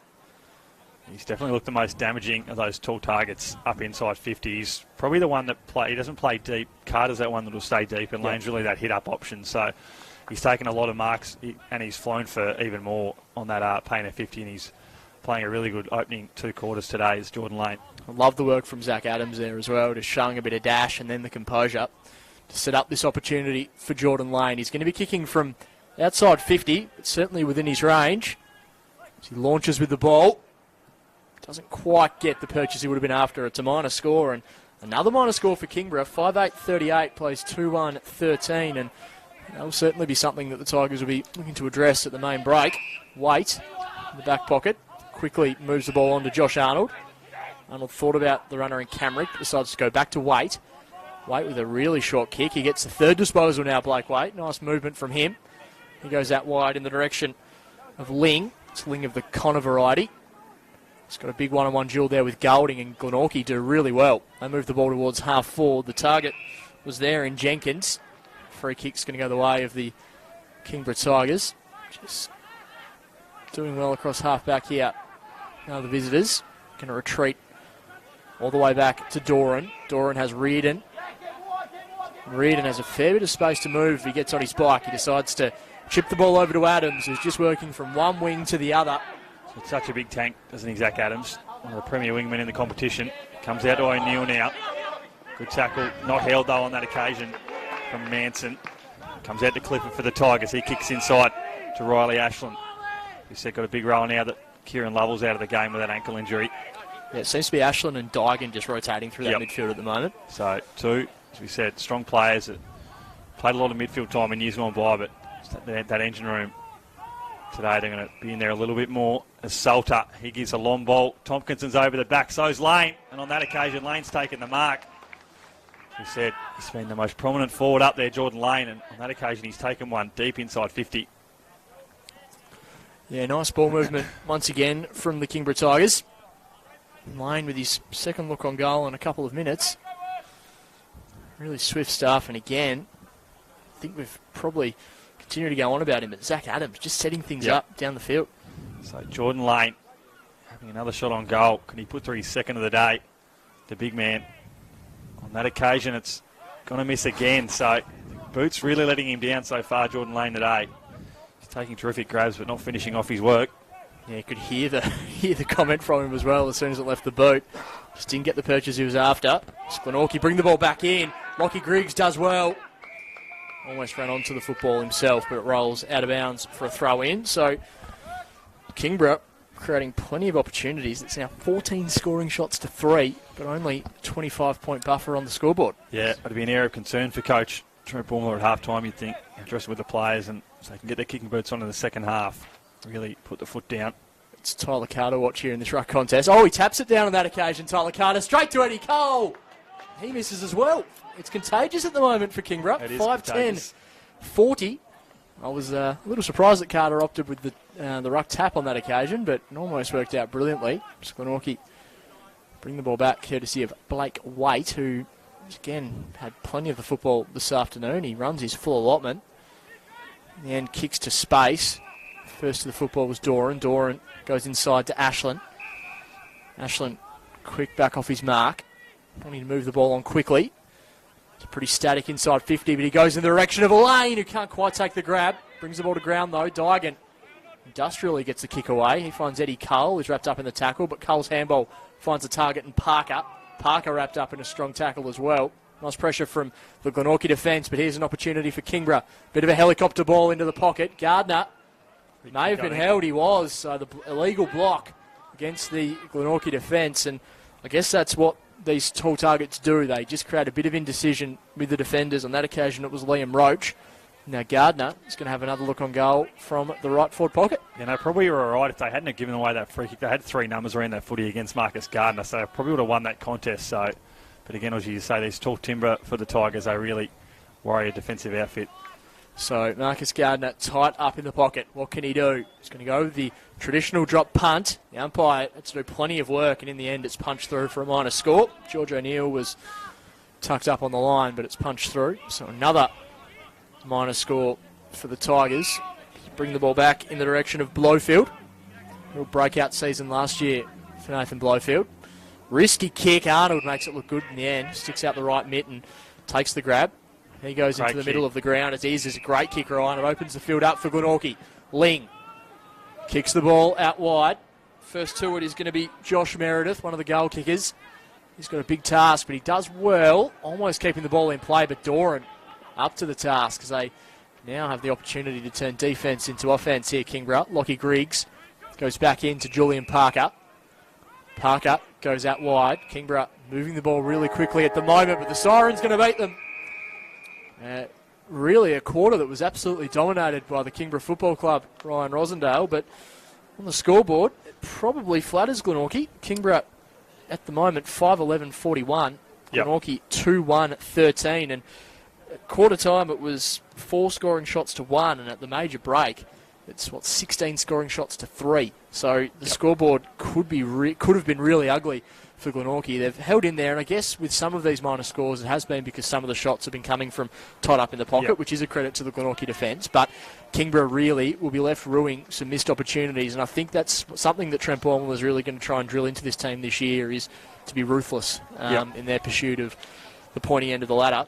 But, half-time here, 2-1-13, plays 5-11-41. Who are a couple of the standout players from your end, Ryan, that have really caught your eye? I've liked George O'Neill's first half, Aussie. I thought he's been really good. Obviously, Jordan Lane has been the main guy up forward, and I think the work of Lockie Clifford, he's probably out of the... He's in the engine room every week for the Tigers, along with Eddie Cole and Kieran Lovell, but he's not the standout player that those two are in terms of the outside walls of the TSL circle. He doesn't get the halls he deserves. So I thought Lockie Clifford's first half's been good, and especially down in defence, Lockie Godomski's been really strong down there, along with Jake Doran. So they've had good movers across the deck, and as you said, if they can tighten up when they go inside 50, they could put a lot of scoreboard pressure on in this second half, because really in that second quarter they could have really blown this margin open, and Glenorchy, they're going to go in with a sniff at half-time because of some pretty poor kicking in front of goal for the Tigers. Yeah, Kingborough certainly dominating the game. Just in front of us, we can see that Kieran Lovell has the crutches out, making his way from the field of play. So that's a big storyline. Fingers crossed it's nothing too serious for the Tigers start.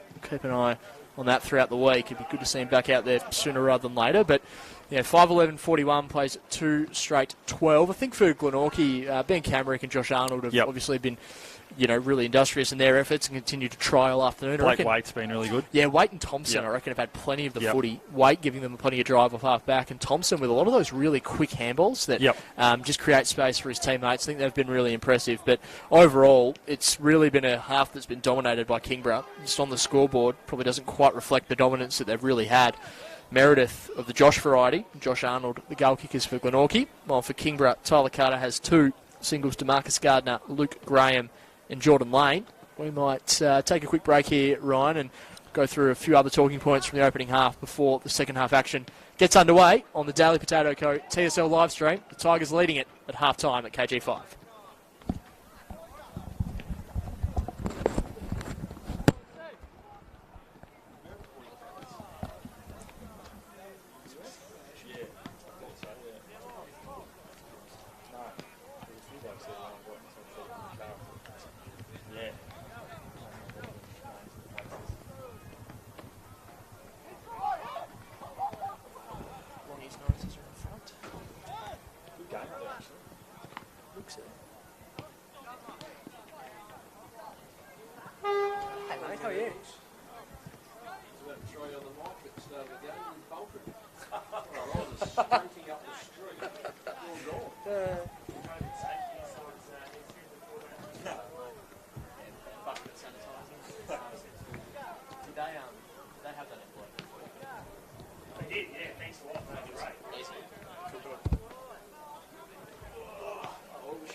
Not like a... Not for the new. No. For Chris's next future of Tasmanian football team. There you go. Good man, how are you? How long have you been? Well, today is day 5. Okay. I was meant to start last week, but it was so That's not right. So both days, so my first day was Saturday last weekend. Yeah. And I was broke on so like something could really go me around, so it's been a bit weird. Yeah. Ah, well, I won't ask you how it is, it's probably a bit early. Yeah, it's too early. Like I said, I thought. At least you don't have far to send me a text and say meet me for coffee. Yeah.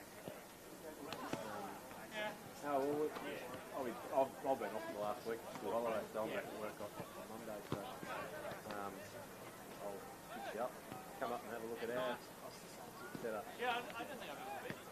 Yeah, there's not that much to see. Desk space and 3 edits for it. That's good, man. He's going to do some ISO stuff, eh? He's going to shoot ISO stuff. Yeah, pretty much. Every time I move those, I kick the goals. There'll be a lot of goals at that end this quarter, I reckon. They might pick that one. Probably if you're going to focus, they'll set up in the middle. It's only misfortune that's kept them in the game so far. Every now and then you go somewhere. Very good. So who did that leave at 7? Not me. Kate? Kate and Sam. Yep. We got Mitch. Mitch, that is good. Very green. We got the 18. Yeah, opposite the pub. Yeah, I didn't realise how far it was after we were conference.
Couple. Hey. Yeah.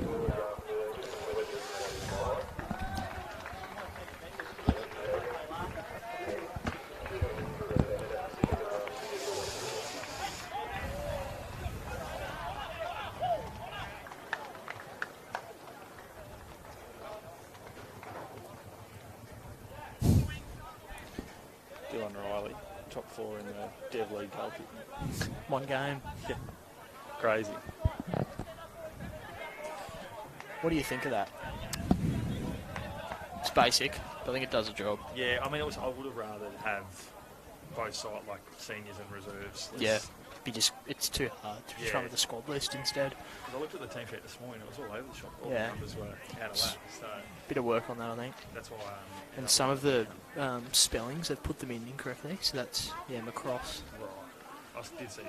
Yeah. So, yeah. I think all the others are okay. Yeah.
Welcome back to KG5, second half about to get underway.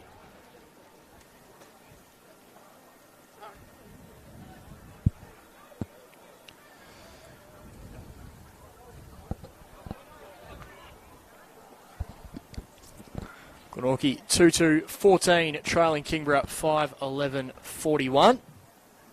Slight update, believe Kieran Lovell, an injury to his right leg. I think it may be a rolled right ankle, so fingers crossed it is just that. Nothing more serious, Ryan Rosendale. But Kingborough, first half really, was half that belonged to them. Glenorchy had a couple of nice passages, but overall it was really Kingborough's game of football.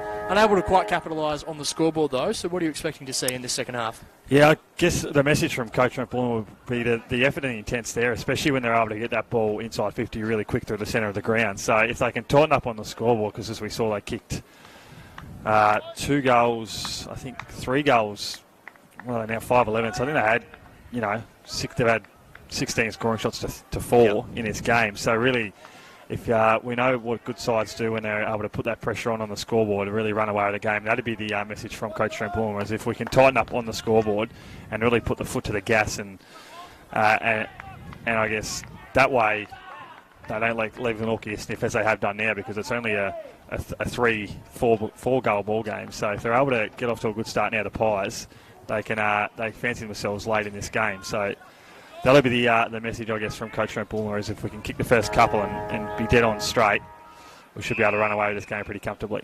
So, big second half coming up. How can Glenorchy respond, and what will the Tigers do as we get the ball underway? Tompkinson taps the ball down to himself, immediately wrapped up in the tackle. Hurried kick, only goes as far as Arnold, wasn't the required distance. Arnold's kick goes back to Tompkinson, just a little bit of volleyball between the two to start off proceedings in the third quarter. Arnold at the back of the pack. Umpire will take it. So, having a look here, interesting, Ryan. We talked in that first half about Tyler Carter being the one who stayed deep and Lane the one who comes up. It looks like on this occasion it's Carter up and Lane deep, so keep an eye on that. Tompkinson's tap goes to Clifford. It's probably a good option too, because Lane's taken those 3 or 4 marks from about the paint of 50, 40 metres out, and they're the ones that he's missed. So if they can get him in deep inside 50, he might be able to tighten up that boot going towards goal, and he can get a bit of confidence in front of goal. So scrappy ball just inside the paint of 50. Graham first to arrive. He gets the handball over the top to Gardner. Waite immediately wraps him up. Hurried handball. Don Brown's going to be first to the football. He's wrapped up in the tackle straight away. Holding the man. Yeah, holding the man or pushing the back. Take your pick, I reckon. Don Brown's going to take the ball in defence. He's had the job on Luke Graham all day. It has appeared, Don Brown. So he's played a fair bit of senior footy last year for the Pies. He's not a newcomer into the sign-up in season 2022. So he's had a big job today. Luke Carter, I think he's only hit the scoreboard once so far. Luke Graham, I should say. Merging Tyler Carter and Luke Graham there. So he's done well so far, Don Brown. With a really big test today against downfield, I reckon this. One of the premier small forwards in the comp. So, correct, Aussie. We'll get a downfield free kick here on the far wing. So the Pies going to be their first attacking foray forward of centre. Geared gives off to a teammate, to Camrick, who gives back to Geared. He's going to go inside to the skipper in Arnold. So all the prime veterans of this Magpies outfit combining on that occasion. Arnold with a short chip kick. It's worked out well on that occasion. It's back to Camrick. It is. So what can Ben Camrick do? The man they call Disco. He goes inside 50. Can someone fly for the Pies? They can, but a mark not taken. Reardon over the back. Pies had the footy now. Good tackle. Applied though by the Tigers defender. Holding the ball, says the umpire. So that man was Godomski, it is. So it's a man we spoke about at half time who had a really strong first half and he's carried that into the early stages of this second half. He gets dangerous kick inside. Looks at Tompkinson. The big man makes it look good. He goes out to Adams, who can use his pace now and run. He's got a teammate on in Salter. Can he take the mark? Good pressure, though, from Manson. Comes back to Adams. He gets a handball over the top. Just a hospital ball there. And Donnelly has to apply a tackle to Isaac Manson. And the umpire blows his whistle. There's a bit afters now. So we said the Pies have been incredibly physical early in this game. We knew they had to bring that side of the game if they were going to challenge this Tigers outfit. Ball back up now. Tompkinson wins that one down. Straight down the throw to John Geard, who goes out to Camrick. Gives back to Jenkins. Ooh. Massive hit there from Eddie Cole. A bit of throw in now from the umpire.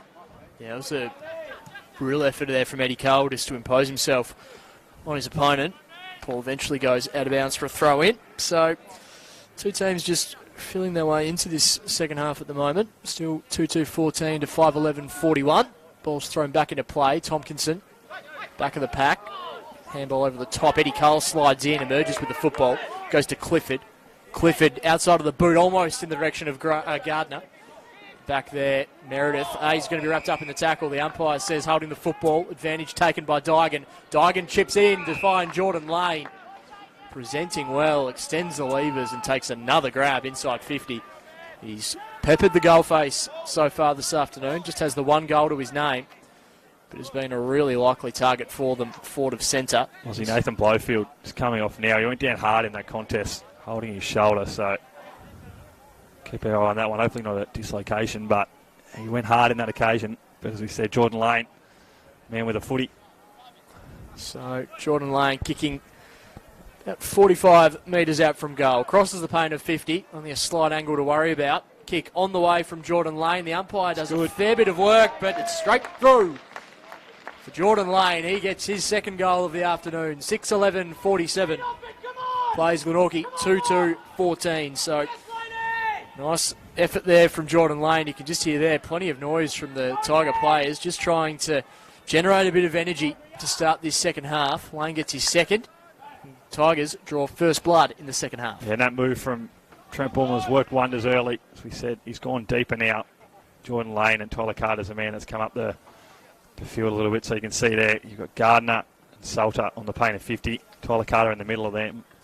And then Jordan Lane deep inside 50. So, as we said, Riches of tall timber inside. On that occasion it was Lane. Camrick now kicks inside 50. It goes over the head of a couple. Good spoil there from McGuinness. He was caught behind, so he did well on that occasion. What can the Pies do here? Can they muster a score on the board? High tackle being paid, so they might be able to get a chance here. So, man with a footy for the Pies. He's going to kick from about 40 metres out. I think it might be Josh Whitford or Cooper Meredith on this occasion. So, Josh Arnold's there to skip up. Not to give it to him, but he's going to have a shot on goal now. So can the Pies kick there first of the third quarter? Can they get an immediate response on the board? That one never troubled the goal umpire. So that takes them now to 2-3-15. Tigers 6-11-47. Comes out to Reardon. Not his best off the boot. Makes his teammate work for it in Griggs. So he's going to come back and help now as Reardon. Gets around Simpson. Gets around a couple. He's going to have to kick now. He does that. Lane's there. He's come up the ground now. Jordan Lane takes a strong mark. He drops it on the last front there. So good pressure from the Pies defender. And he follows up well, Jordan Lane on the bottom of that pack. I think Camrick just exchanging a few pleasantries with Lane. There. But yeah, Elijah Reardon ran himself in a little bit of trouble, but did well in the end just to recover. Now gets the ball up towards half forward as Gardner wins the tap down. John Geard was first to arrive, unable to take it cleanly. And now tackles Gardner. Have another stoppage. So 32 points the difference early in this second half as Gardner taps it down in the path of Cole. Cole In the end, there's plenty of traffic, but he was able to navigate his way through. Just misreading by hands, and now Glenorchy drive the ball towards half forward. Jake Doran doing the harassing on Callum Thompson. Doran does really well, but Thompson equally up to the task. Wraps Doran up, and it's going to be the stoppage. Left half forward for the Glenorchy Magpies. You can see McGuinness and Donnelly are deep. Gardner taps it down only as far as Geared, who's immediately wrapped up in the Ashland tackle. Rinse and repeat. Another stoppage. Just on Jake Doran, Aussie. He came in, I think it was round 2 or 3 for Will Campbell when he missed. He was laid out, so and he's been able to hold his spot for the last 3 games. So he's had a really good game today, so it's terrific to see him come in late a number of weeks ago and able to hold his spot in that back 6 for the Tigers. He's a rock-solid player. It's Jake Doran. Whitford, bottom of the pack, funnels it out to Geared. Geared with his left boot, a high up and under. This is a really high ball. Underneath it, Godomski. Fantastic grab, Lockie Godomski. He's done everything today. Dash off half back. He's laid tackles. Taking marks like that as he goes to the opposite side. Tigers driving the ball down the line. First to arrive is going to be Salter. Has a bit of a task ahead of him. Just keeps paddling the ball in front. Eventually takes possession. Just kicks into space. A couple of players going to arrive, and Isaac Manson's content to see it over and out for a boundary throw in. Ryan Rosendale. He did well there, Connor Salter. This is Graham Welly, former Development League captain at Glenorchy. Come across, played at Brighton last year, and he's come across to the Tigers this year. He's had a pretty good start to his time down at the Twin Ovals. Another one that's averaging over a goal a game and can find the footy inside 50. There's a kick inside now. That's gone straight down the throat of Luke Graham. So one of the premier small forwards in the comp. He's going to have his shot on goal to kick his second of the day. He said, multiple time TSL Team of the Year member. We know what he can do with the footy. He's such a smart player. Knows how to find it. He's going to kick now from about 40 out. Luke Graham. That's going to go to the right of screen. Just got through for a behind on that front. So that'll take the Tigers now to 6-12, 48. Glenorchy 2-3-15. So we hit into the 9-minute mark of this third quarter. Arnold gets that one out of defence. What can the skipper do with the footy now? He's kicked a solitary goal. Sorry, one of the 2 goals for the Pies, I should say. Meredith with the other in that first quarter. Comes out. Good spoil by Gardner. Follows up well, does the big man. Tries to get a boot on that footy. Couldn't on that front. He's got teammates there to support him, though. Ground ball. Gardner with the handball out again. He's got Eddie Cole for support. Might have been taken high, he was. So Eddie Cole with a free kick now. Just outside 50. He's going to drive this high and deep he is. Jordan Lane's over the back. Can he fly? Jordan Lane, he can. Mark's been paid, it has. So the big man, as we said, he's been the prominent figure inside 50 for the Tigers all day. And on that front, he was able to hold on to that long enough, the umpire said. He'll go back to kick his third of the day. He wheels around Jordan Lane. He's made no mistake on that occasion, the big man. So that's 3 now for Jordan Lane. 7 for the Tigers. Takes him to 7-12, 54 to Glenorchy 2-3-15. Yeah, second goal we've seen Jordan Lane kick around the body. The other one obviously being on the run, but he's had a little bit of the yips in front of goal with his drop punts, but made no mistake on that occasion.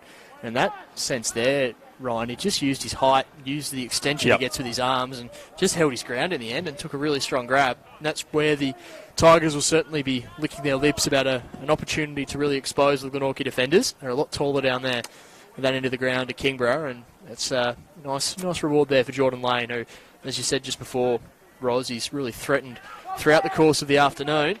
So 7-12-54 plays 2-3-15.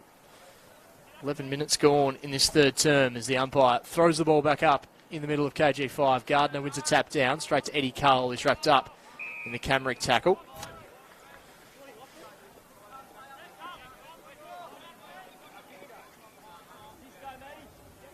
By Geeson. Throws the ball once again. Tompkinson wins it down. Ball's just a bit of a magnet at the moment. Plenty of bodies around the football. Another stoppage just inside the centre circle.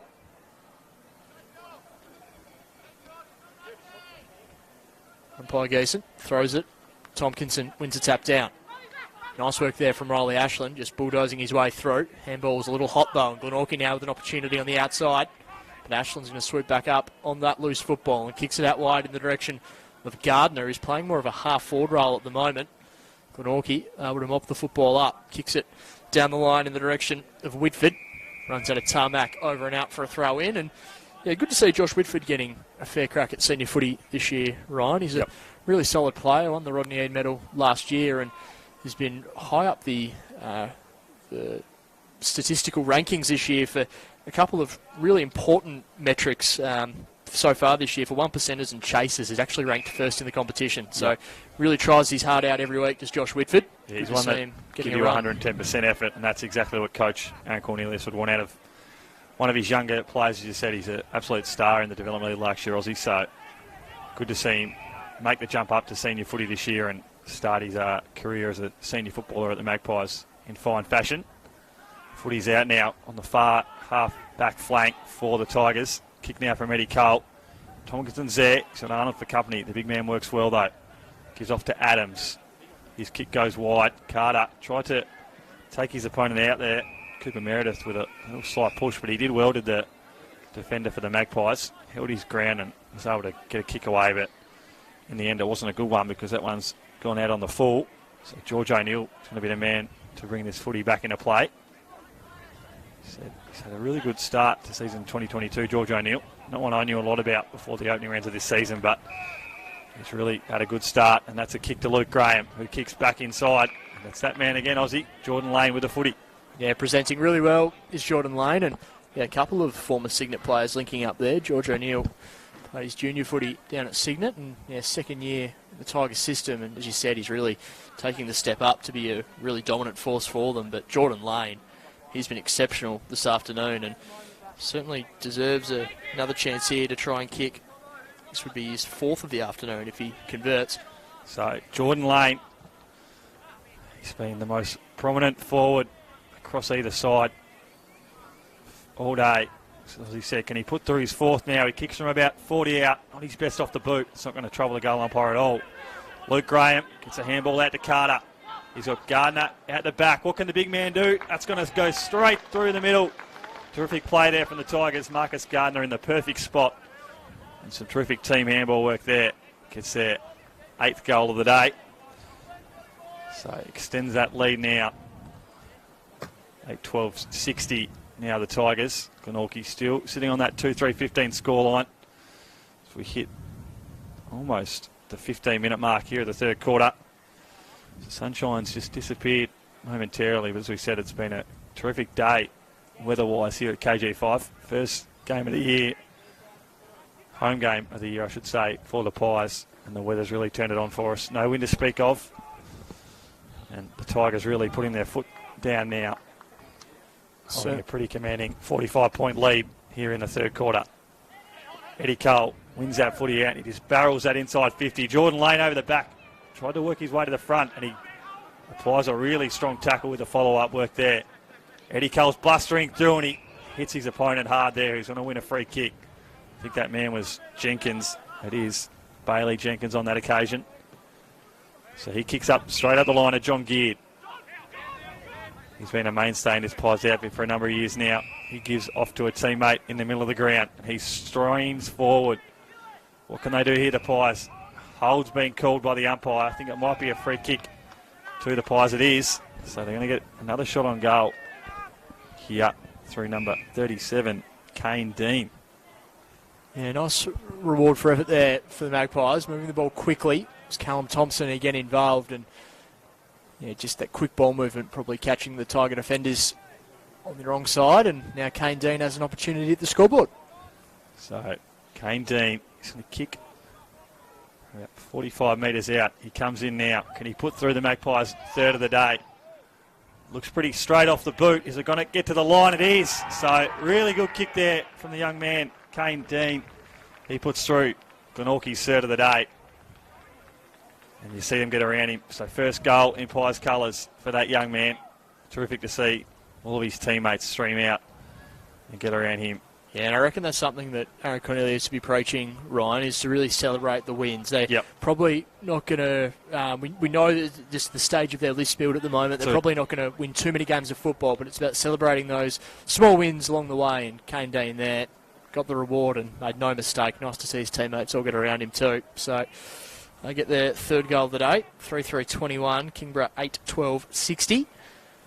So the umpires just get ready to resume proceedings here in the middle of the ground. Beautiful bounce by the umpire, one down by McInnes. Can Glenorchy kick two in a hurry? Geared, funnels it back to Ling. Ling goes to Arnold. Arnold just decides to run through a couple of opponents. Lockie Griggs with a smart little tap over the top. Little too hot for Godomsky, but Godomsky trying to rein the ball in. Eventually gets there. Now Glenorchy doing really well across half forward as Waite just hoists the ball inside 50. It's a really high ball running back with a flight sortie. Unable to quite take the grab. Eventually the ball goes out to Doran. Good smother. Excellent work there from the Glenorchy forward as Geared swoops in on the football, kicks into space, and the mark's taken. An excellent grab. Fantastic work. Almost a bit of a slips catch running back with the flight. Extended the one arm, eventually took it on the second grab. And now an opportunity for Glenorchy to kick their second goal in a hurry. It's Callum Thompson. Really sharp work. And Glenorchy, this has been a good little patch for them. As Thompson is quick to get on the move and begin his approach. Only a slight angle to work with. In the end, it always looked like it was just swinging to the right-hand side, through for a minor score. So, Tigers now, what can they do? Repeat scores from the Pies, so positive signs late in this third quarter. Score takes them to 3-4-22. Kick out from Reed, and that's cut off well, though, by Callum Thompson. He gives off to Camrick. What can Disco do from here? Can he put that one through? He can't on that occasion. It's just gone to the left off screen. So, 3 scoring shots in the space of a few minutes for the Pies. And he's able to kick the one goal. So, again, opportunity's gone begging, which is what they can't do. Riley Ashland takes a mark there. He's got Lane. He's worked his way up the ground a long way. Salter, he can't take the mark, goes over his head. Adams there. Arnold also for the Pies. Good handball. Salter. Brandyline's going to beat all comers there. So, again, the Pies, bit of that contagious, I guess, goal kicking we spoke about in the second quarter for the Tigers Aussie. They're able to have 3 scoring shots in the space of a few minutes, but only able to register the one goal. So, a positive sign they're creating some opportunities as the ball's thrown back into play. McInnes wins it down only as far as Clifford. Clifford raffles it back to Adams. Adams to Reardon.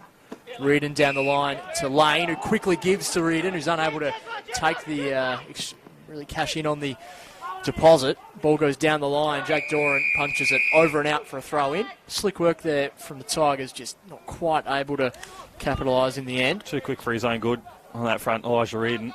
It's nice. He had a collected clean ball. He would have been away, though, so it's nice the right option. From him. Exactly right. Jordan Lane quick with the handball, but unable to quite capitalise on that occasion as the ball's thrown in. Tompkinson wins it down, straight down Eddie Carl's throat. He goes towards half forward. It just goes through the hands of Meredith. Wrapping up a tackle there was O'Neill. Just pushing the ball forward is O'Neill. In the end, it's going to be a free kick going the way of the Glenorchy Magpies. Liam Roach chips the ball over the top. Cole just got in the way of John Geared, but Geared eventually gets the handball off. Josh Meredith providing a bit of run. His kick only goes as far as Adams. Runs himself into a bit of trouble and retreats. Eventually fanning the ball out wide to Dygan. Dygan out on a platter to Lane. Love to see how many marks Jordan Lane's taken this afternoon as he wheels and goes. Eddie Cole finds a little pocket of space at half forward. Cole back off his mark.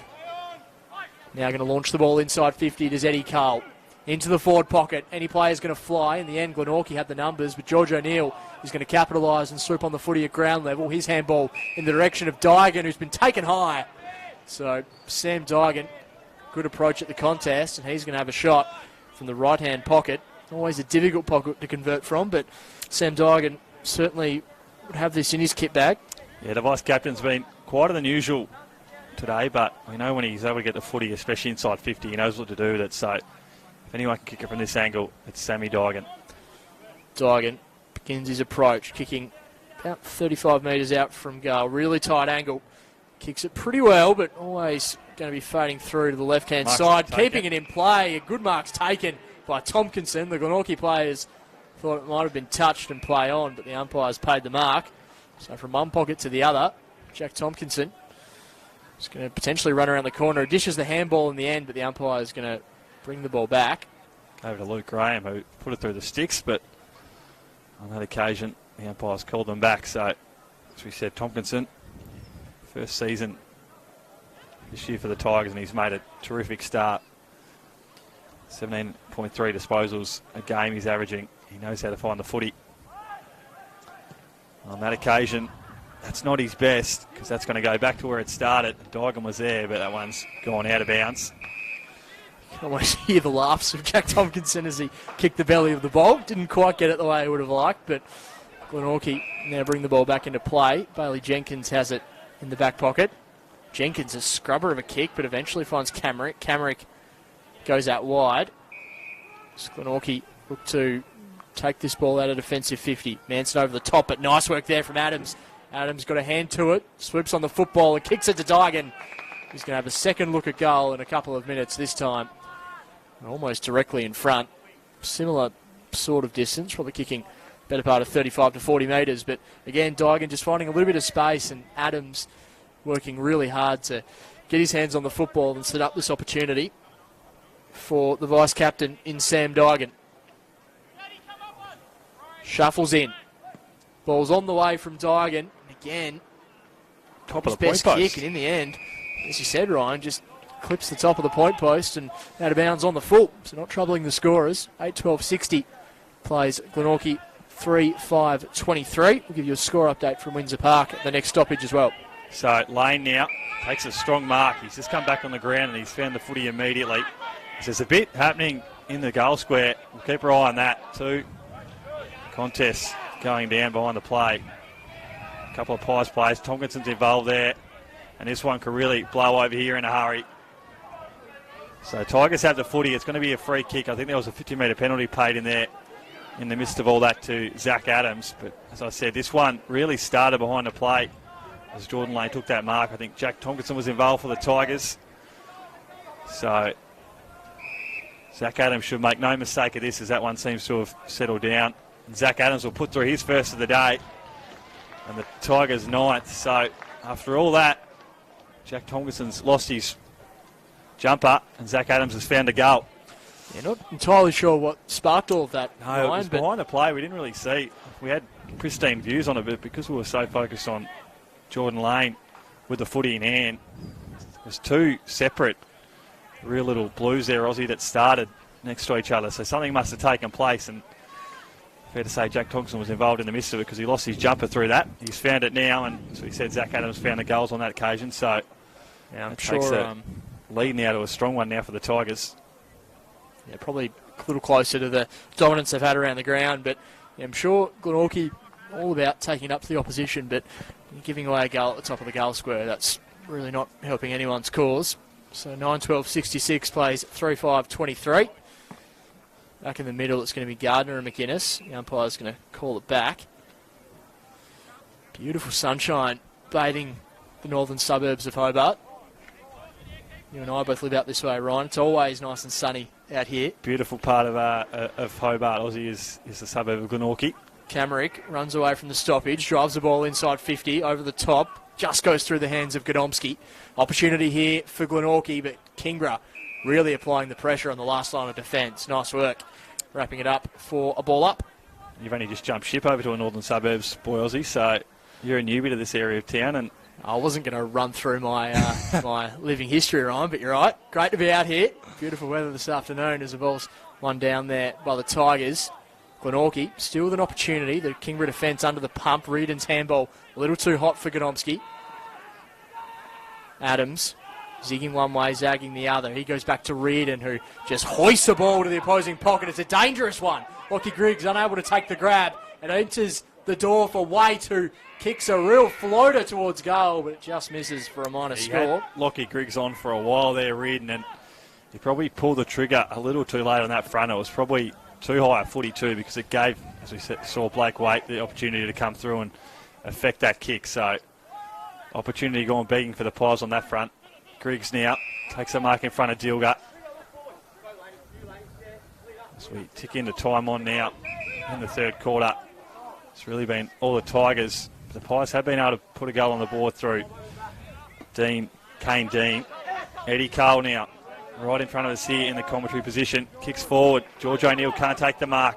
Good follow-up, though, from the young man. Tries to give it off to Gardner, but there's pies all over that footy. Comes out now to Camrick. He's got a teammate on in the centre of the ground. He gets to him now. That man is Brady Simpson, I should say. And he's been able to apply a strong tackle because the kick wasn't the best on that front. Ashland gives off to a teammate. What can they do now, the Tigers? They bring it forward to Salter. He can't take the mark. Good follow-up, though, from the Tigers midfield brigade. The Pies now have the numbers. They've got an option out wide on this side of the ground. They elect to go to the far side. Reardon, can he beat the boundary line on that front? He's got a teammate for support. He can. So what can he do now? He gives off to another teammate who kicks inside 50. High ball. No one takes the mark. Tomkinson lost his footing in a tussle with Don Brown. And the Pies now bring this out through Isaac Manson. Gardner, this goes through his hands. Sunlight beat him on that occasion. But the Tigers, they're a wall across that midfield. As Reardon gets his kick away, the siren beats everyone. So that'll be the third quarter all over at KG5. And it's the Tigers holding a pretty commanding lead here at the last change. 9-12, 66 plays Glenorchy, 3-6-24. And Aussie, the Tigers really stand to authority in the early parts of that game, early parts of that quarter, I should say.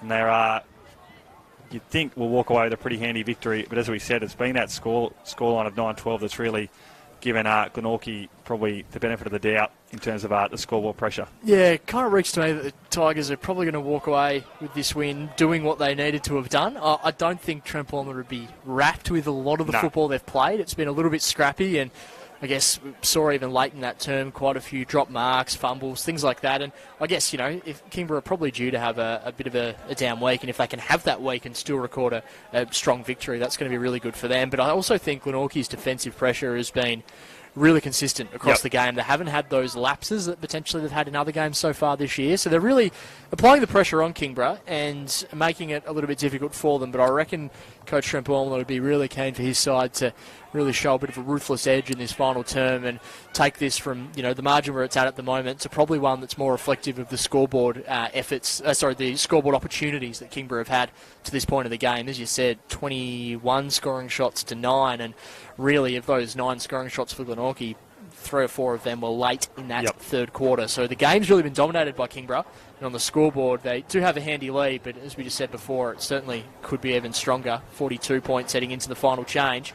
Quickly go through the goal kickers from either side. For Glenorchy, singles to Josh Arnold, Kane Dean and Josh Meredith. For Kingborough, Jordan Lane has 3. I reckon that's probably closer to maybe 3-3 at this point. He's had a lot of shots on goal. He's been dominant. 3 goals. He's been very good. Marcus Gardner has 2. Tyler Carter with 2. Luke Graham and Zach Adams with the singles. So heading into the final change here at KG5, it's 3-5-23 Glenorchy, trailing Kingborough 9-12-66. You are tuned into the Daily Potato Co. TSL live stream. Daily Potato Co. bringing you every game of season 2022 on the AFL Tasmania YouTube channel. We'll take a short break. Final quarter coming up next.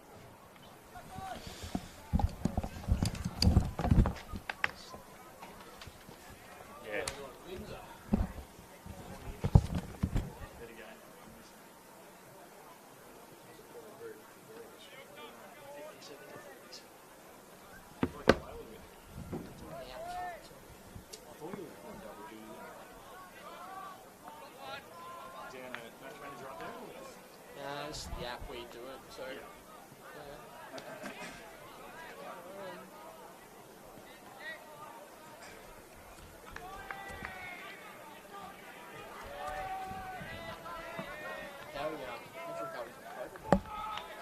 Too bad. So she got back from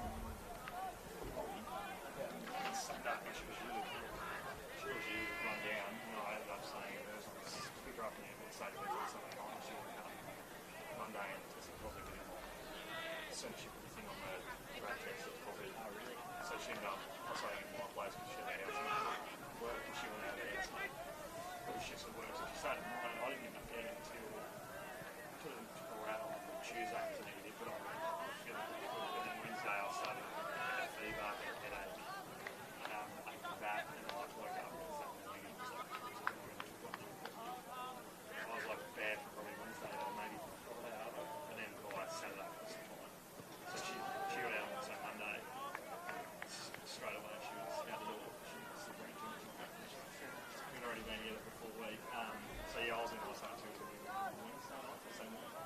So, yeah, like I feel like it's probably a little much talking so much. It's more just like the arguments. Like I went to the gym, did a gym session Tuesday.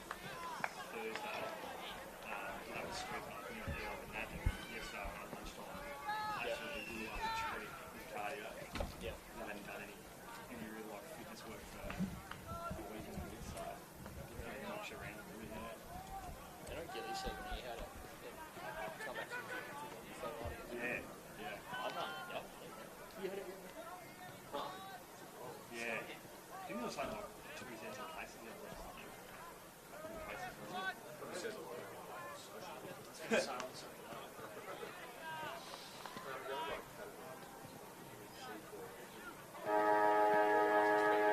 Yeah, it's weird like that. Went through my young blokes at last, the first 2 Yeah. weeks of school. It's weird. Like my brother-in-law had it, I think, and my sister-in-law and my nephew didn't get it at all. And like it's crazy how you can live with someone and just your immune system or whatever it is, it doesn't get worried.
Final term about to get underway at KG5. Glenorchy 3-5-23, trailing the Kingborough Tigers 9-12-66. Launceston just starting to get their noses in front up at Windsor Park. So we'll give you a few score updates from that game across the course of the afternoon. Of course, this weekend, Anzac Day, long weekend, and we've got a big TSL game happening on Monday afternoon. North Hobart hosting Lauderdale at North Hobart Oval on Anzac Day. Anzac ceremony commencing at 2:30. Game getting underway just after 3 o'clock. So make sure you tune into the AFL Tas YouTube channel for that one. Thanks to the Daily Potato Co. live stream. Big game, that game too, Ryan. Really important game, Aussie, considering Lauderdale now sit 0-3 and will go into, if they end up losing that game on Monday, they'll start the season 0-4. So, and obviously they haven't hit the road yet either to go up to Launceston, up the highway. So very important clash for both sides. Obviously, North Hobart commanding win against Glenorchy 2 weeks ago, but then they were very disappointing last week against the Tigers. They have it down at home, especially late in that game. They started well, but they really faded late in that game. So important clash for both sides on Monday. So that'll be a cracker to watch on your Anzac Day public holiday. So here at KG5, it's 43 points of difference at the final change as the last quarter gets underway. Umpire throws the ball in the air. First disposal of the quarter goes away at the Tigers. Eddie Cole with a scrappy ball towards half forward, mopped up by the Pies. Kick goes in the direction of Lockie Griggs. Jack Doran keeps Whitford at bay. Griggs wrapped up in the Whitford tackle. Ashland's going to come through. Really clean pick up from Riley Ashland and a really creative kick as he lost his footing. He finds Jack Tompkinson. Tompkinson had Carter presenting short, but he goes a little bit longer in the Lane direction. Lane was 3 deep, but the ball falls in Luke Graham's hands. It's bouncing. It's bouncing. It's through. Kingborough hit the scoreboard within 30 seconds of the final term, and Luke Graham gets the goal. Nice work there from the Kingborough Tigers, and that's the start they were after. Yeah, perfect start for all the Tigers and perfect positioning there from Luke Graham. We said how smart a footballer he is inside 50, and we know he can take a mark, but that was a perfect position for a small forward to be. Base of the front of the pack, I should say. Jordan Lane came over the top, was able to apply the spoil there, and then Luke Graham mopped up, and that square was all open, wide paddock for Graham to just roll that ball through. for a goal. So perfect start for the Tigers here in the last quarter. 4th multiple goal kicker for the Tigers as well. Luke Graham. It's his 2nd of the day. So ball back inside now. Ashland got that one from Graham, who won Tompkinson, I should say, who won the ruck tap. Comes out to Eddie Cole now. He ground ball inside 50. Graham's there. Might have been taken in the back. Play on, says the umpire. Lane's going to apply pressure now for the Tigers. But can the Pies mop up here? They do through Roach. He's got a ground ball kick. It's not a great one. It's going to give the Tigers another shot. Potential shot on goal. Jordan Lane gets through a couple. Gives off to his skipper in Clifford, who can't get away from that tackle. Now the Pies are going to stream out of the back 50. They've got numbers here. Just gives a bit of candy there. He had Jenkins on, and he gets the footy now. Does Jenkins. Bailey Jenkins kicks short. Play on to the umpire. Go to his skipper in Arnold, who's got Camrick inside 50. Good body position from Disco, but that ball's going to beat him to the boundary line. So terrific play there, Aussie. Yeah, Liam Ling. Yep. Really good effort from him. Ling's a famous football name out in these parts, and Liam and Connor continuing that family tradition in the black and white, and that was some awesome work from Liam Ling. He held it really well. He had Jenkins on, and he waited for that last minute to give it to him and gave him that clean run up the field. So yeah, young player, it would have been easy to blaze away, but he just showed great patience and really good game sense. So that's a really exciting one. I believe the Ling twins, if they're 16, they're only just 16. They're really, really young. So future's bright for those two in the black and white. So this ball is in a dangerous spot for the Tigers' defence. Gadomski eventually gets the handball over the top to Donnelly. Donnelly drives the ball out of defence and finds Salter. Takes the mark on his chest. Salter's ball is a high one down the line in the direction of Graham. He's got Brown for company, but Graham eventually keeps the ball in. He's eventually wrapped up in the tackle. Umpire's going to take it back. So stoppage just right half forward for the Tigers. One of those players, Luke Graham, keeps his feet incredibly well. On that occasion, you saw Don Brown go to ground, and Luke Graham was able to hold his feet. He was eventually taken down by Brown, but as we said, terrific player, Luke Graham. Ball goes back up now. Tompkinson wins that one down. Gives to his skipper in Clifford, who kicks inside 50 now. They're going to set here. They've got options to raffle away. Gardner gave a handball over. Good tackle applied by George O'Neill. So ball up now inside 50. 10-12-72, the scoreline for the Tigers. 3-5-23, Glenorchy. As we said, inaccurate kicking has cost the Tigers a bigger lead in this game. That second quarter, they were really inaccurate in front of goal, but on this occasion they might not be, because that one's gone straight through the middle. So on that occasion, it was that man, Tyler Carter. As we said, Aussie, he knows how to do it out of those stoppages inside 50. On that occasion, it was perfect from Tyler Carter. Yeah, smart finish from Tyler Carter, and as you said, Ryan, he's become an expert in that craft, and that's his 3rd goal of the day, and I feel like that's probably what you're getting from Tyler Carter in 2022. He might not have had the most dominant afternoon across the game, but he's still walking away with 3 goals. Yep, I think he's averaged 2.5 goals a game. Yeah, and I feel like today he's probably been almost 2nd or 3rd fiddle up there. But correct. Yep. If you're getting 3 goals out of Tyler Carter, you're going a long way towards a victory. That's excellent work from him, and Kingborough just starting to get that scoreboard back to where it probably belongs. 11-12-78 to 3-5-23. Just go back in the middle. Bounce going to favour Tompkinson. He taps it down and then robes his own work. Tackled by John Geard. Eventually gets the handball away to Tompkinson, but umpire says it wasn't a handball at all. It was actually a throw. So John Geard, ball in hand. Chipping kick finds Camrick, who usually pretty quick to wheel and go. Forced to play on by the umpire. He handballs out wide. Meredith handballs into Thompson. Just running themselves a little bit of trouble here are the Magpies. Ashland swoops in on the football. His handball doesn't really go in favour of his teammates. Camrick with a bit of a spin. He goes back to Waite. It's eventually set upon by Reed, and it's a high ball across half forward. Kingborough with the numbers. Drive the ball out of defensive 50. Connor Salter's going to again be the target. He takes the mark on his chest, and Jordan Lane is all by himself inside 50. Takes the mark to Jordan Lane. Quick to play on. He decides to opt for the dribble, and it's going to roll through. It probably wasn't the percentage choice there from Jordan Lane, but he makes no mistake in the end. It dribbles through for a goal, and I know a certain football commentator wouldn't have been stoked with that effort, but Lane ends up with his 4th goal of the afternoon, and coast-to-coast footy there from the Tigers hit the scoreboard once again. Had a paddock of space there, Aussie, and as we said, probably not the best option, but it worked out for him on that front. It was almost touched on the line. It was a good effort from the Glenorchy defender there in Don Brown. So good intent there from that man, even though the scoreline isn't favouring his side.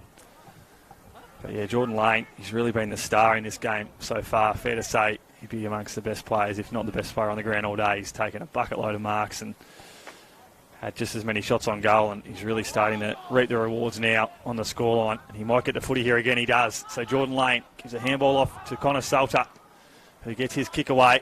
Can Luke Graham get the footy now? The bouncer's going to sit for him. What can Luke Graham do here? Can't trouble the goal umpire on that occasion. Sam Dygan's there, the boundary line beats him. So all the prime movers now inside 50 for the Tigers, really getting around the footy. Luke Graham, Connor Salter, Jordan Lane, all getting their hands on the ball inside 50, which is not what you want if you're a Glenorchy defender. Footy comes back in now. Taken out of the ruck by Carter, who just gave a spin and gave it away to Tompkinson. Sorry, that was Clifford, the skipper. And he goes out on the full. Score update from Windsor Park. It's three-quarter time, and Launceston have a 14-point lead. 58 plays 44, so they've just wrestled their way in front of the Blues, but Clarence certainly in this game up at Windsor Park. So we just see Tom Brown retreat the football from the cricket nets here at KJ5. Just going to bring the ball back into play. 3-5-23, plays 12-12-84. Takes his allotment and then drives the ball out of defensive 50. Tompkinson's going to have the sit, and yeah, felt a little bit of a push in the back, did Tompkinson, and he played that really well to the umpire. Tompkinson's going to be forced to come around by the umpire. Eventually does. He's quick to play on. Doesn't quite get the purchase he was probably after. It was a piercing ball inside 50. Clifford does well to rove the ball off the pack. Dygan gets it back to Carter. Carter wheels around, has a shot on goal. Kicks another as Tyler Carter. Kingborough, they kick goal number 13 and are now moved to 13-12-90. Glenorchy 3-5-23. And Tyler Carter, we were just talking about him before, Ryan. He's all of a sudden got 4 goals on the board, equal with Jordan Lane, and Kingborough just starting to really put their foot down on the accelerator and really increase that percentage. You just, every time the ball goes inside 50, you see the agility of those tall forwards, and that's such a benefit for coach Trent Bullner, especially it'll come in that later half, the back half, I should say, the year when they play the sides like Launceston and North Lonnie, especially deep in the season and in finals, when you've got so much tall timber down there to work from. If one of them's having a quiet day, as maybe a guy like Connor Salt has today, another guy like Jordan Lane can pop up and hit the scoreboard. And as you said, Tyler Carter's probably had one of his quieter games of the year, and he's still somehow managed to kick 4 goals. So they've got so many options down there. And I reckon just on Connor Salter, there's been this quarter particularly 2 or 3 efforts where he's been the player who's worked his way right up the ground, taking the mark on his chest. Man up the ground, isn't he? Almost that sort of Tom Lynch at Adelaide link sort of player. You can see Mackett just nodding his head at the Tom Lynch reference. Adelaide Crows, man. The ball's thrown back into play. Gardner wins the tap down. George O'Neill, handball over the top, finds Dygan. Dygan tied up against the boundary rope. O'Neill wins it back again. He's crunched in a big tackle. Nice defensive pressure there from the Magpies. Another stoppage. So, ball to be thrown up. Right forward pocket for Kingborough. Looking really dangerous inside attacking 50 at the moment of the Tigers. Glenorchy defence have held up relatively well today, but they're under the pump at the moment. Take a look ahead to next week. Glenorchy playing Clarence over at Blunston Arena. First game at that venue for the season. And Kingborough, they've got the bye, so they'll look to really run this game out well before having the week off. Marking the ball here. They've set up a bit of a wall across half forward. Got Jordan Lane and Connor Salter deep. It falls a little bit shorter than them. Tompkinson was at the back of the pack. Eddie Cole with a crunching tackle. But Camrick's going to swoop on the footy. He drives the ball out of defensive 50. Reardon's going to be first to it. Tied up against the boundary. Keeps the ball in play as Elijah Reardon. Dances around 1. And kicks the ball towards half forward. Mark was taken by Dygan, but it was already over the line. Out of bounds on the full. So it's going to be Blake Waite to bring the ball back into play. Former Old Scholars player Blake Waite really looks up to the task at TSL level. He's been outstanding for Glenorchy so far this season. He's kicked down the line. Gardner had the sit, unable to take the grab. O'Neill unable to take the ball cleanly. Ball's funneled out wide by Ling. Gardner cops his opponent high. A couple of players on short. One of those is Cooper Meredith, who's been a handy contributor this afternoon. He wheels and goes, kicks in the middle of the ground. McInnes is going to be the target, unable to take the grab. Cole competing at ground level. Camrick too, but Tigers emerge with the football. Clifford kicks the ball towards half forward. Tompkinson stops and props and takes the mark on his chest. He's quickly back off his mark. He has a couple of players deep. He has one player in Luke Graham who's only just been manned up now, but Tompkinson's going to go back and back himself in. Has a big kick on him, Jack Tompkinson. He's had a few looks at goal so far this afternoon. Another opportunity for him midway through this final term. Kicking from right on the paint of 50, Jack Tompkinson. Crosses that paint now, kicks on the way, always looking like it's going to fall short. Jordan Lane was deep, but it rolls through for a minor score. So 13-13-91, plays 3-6-24. Josh Arnold to bring the ball back into play. So the skipper for the Magpies, he's been one of their better performers today. Kicked a goal early in his clash. As we said, he's got geared on short now. So two of the veterans of this outfit in this young brigade, but that's not the best from Geared. He gets it back from Camrick, who's going to go back towards Arnold. And he's got a little bit of pressure from Luke Graham, but he takes the mark strongly. Does the premiership player. One of the only ones of a few still a part of this side that was a part of that premiership back in the mid-2010s. Yeah, 2016, wasn't it, Ryan? Yeah. So hasn't been a Southern Premier since Glenorchy in 2016. Of course, North Launceston so dominant. On that run, and Yeah, now it's Lonnie Lonnie that have flipped the script, and they're the dominant side up north. So Glenorchy still hold the ledger in terms of the last Southern Premier, as you said, Aussie. As we said, I think it's potentially only, if it's not just Arnold, it's maybe one or two others on the Pies list that are still a part of that flag side. Obviously, Coach Aaron Cornelius has come back into the fold this season, so he'll be looking to bring another flag to the Pies in the years to come. He's got such a young and exciting group. If he can keep them all together and keep these other older veterans around them, they could be a force to be reckoned with in the coming years. It's a nice tackle there from Julian Parker, one of the inclusions today. He's done a few nice things, and this is, I guess, the opportunity for some of these players who have been on the fringe of the Tigers side for a little while now to really rubber stamp their spot in the starting 22. Tompkinson just pushed out of the way by McInnes in the end. Nice strength from McInnes.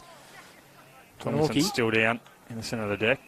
Gets his feet now, and obviously, as we said, Aussie, with that injury to Kieran Lovell, we suspect it's only a rolled ankle, so he might get up next week, or he might miss the week. But that opens up obviously a midfield spot for one of the potential D-League players. If they can have a good game, they obviously play following this game today. If they can have a decent showing, opens up a spot in that midfield group.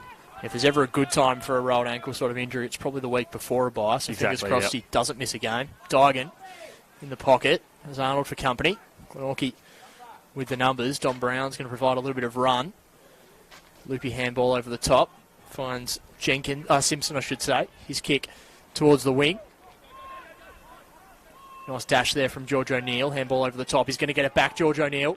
Might get it back a third time if he keeps running. In the end, the ball just goes over the line for a throw-in. And I think the Tigers, obviously, they've lost Will Campbell for the year by the sounds of it, which is really unfortunate. Yeah, I think that Trent sent him potentially late in the year it could feature, but again, that's best case scenario. So they'll have probably Alex Bessel back in contention later in the year as well. They'll provide a bit of wing and midfield grunt for them, but they're really humming. Apart from that, hopefully that Lovell injury is not too severe as they go inside 50 once again. Lane at the back of the pack, takes the grab. He's already got 4, an opportunity for a handful. Takes the mark. And he quickly wheels around, does Jordan Lane, kicks the belly of the ball. It's through for a minor score. So he's been the dominant forward on the park so far today, Jordan Lane.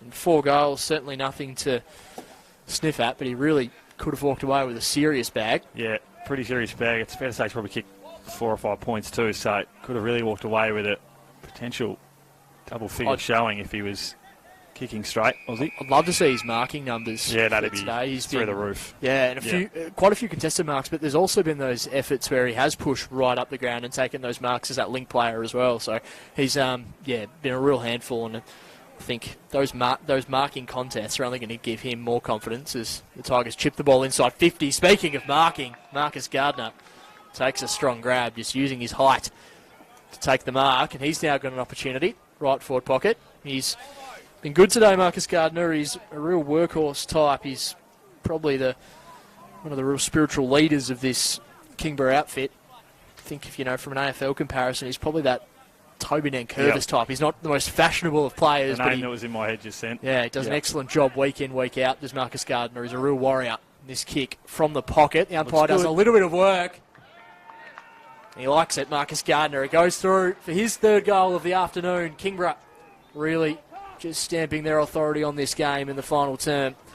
They kick their 14th goal of the afternoon. 14-14-98, leading Glenorchy 3-5-23. And as we just take a quick look at the scores at Windsor Park, Launceston have opened up a 20-point buffer. 64 plays 44 early in the final term up there at Windsor. So Launceston looking like they're going to continue their unbeaten streak, but Clarence, they'll head down the highway thinking that they can really match it with the best in the comp. Yeah, they've had a really good 3 weeks, Clarence, after that loss against the Tigers at North Hobart Oval. So they've definitely shown they can match it with the best in the comp, as you said, Aussie, up at Windsor Park today. And after that win last week, that come from behind win against Lauderdale, they're definitely going to be there at the point end of the year this year, as are the Roos. First home game, as we said, next week against Glenorchy. Good tackle applied there by Eddie Carl on the skipper, Josh Arnold. Whistle's being blown for holding the ball. So terrific there from Eddie Carl. God, you'd love that as a Tigers fan. It's late in the final term. The game's sewn up, and you're still getting efforts like that from Carl. Spot on, and good mark taken by Carl. I was about to say, Eddie Carl, he was the number 1 tackler in the comp for the year, and I think he held that spot from the early rounds. It might have even been the opening round. He was a prolific tackler throughout the season, and he was rewarded with a spot in the team of the year. And to see him still do that late in the game is terrific. As Carter gives a short one off. That's gone straight down the throat of a teammate. And it's Ben Donnelly who shifted forward.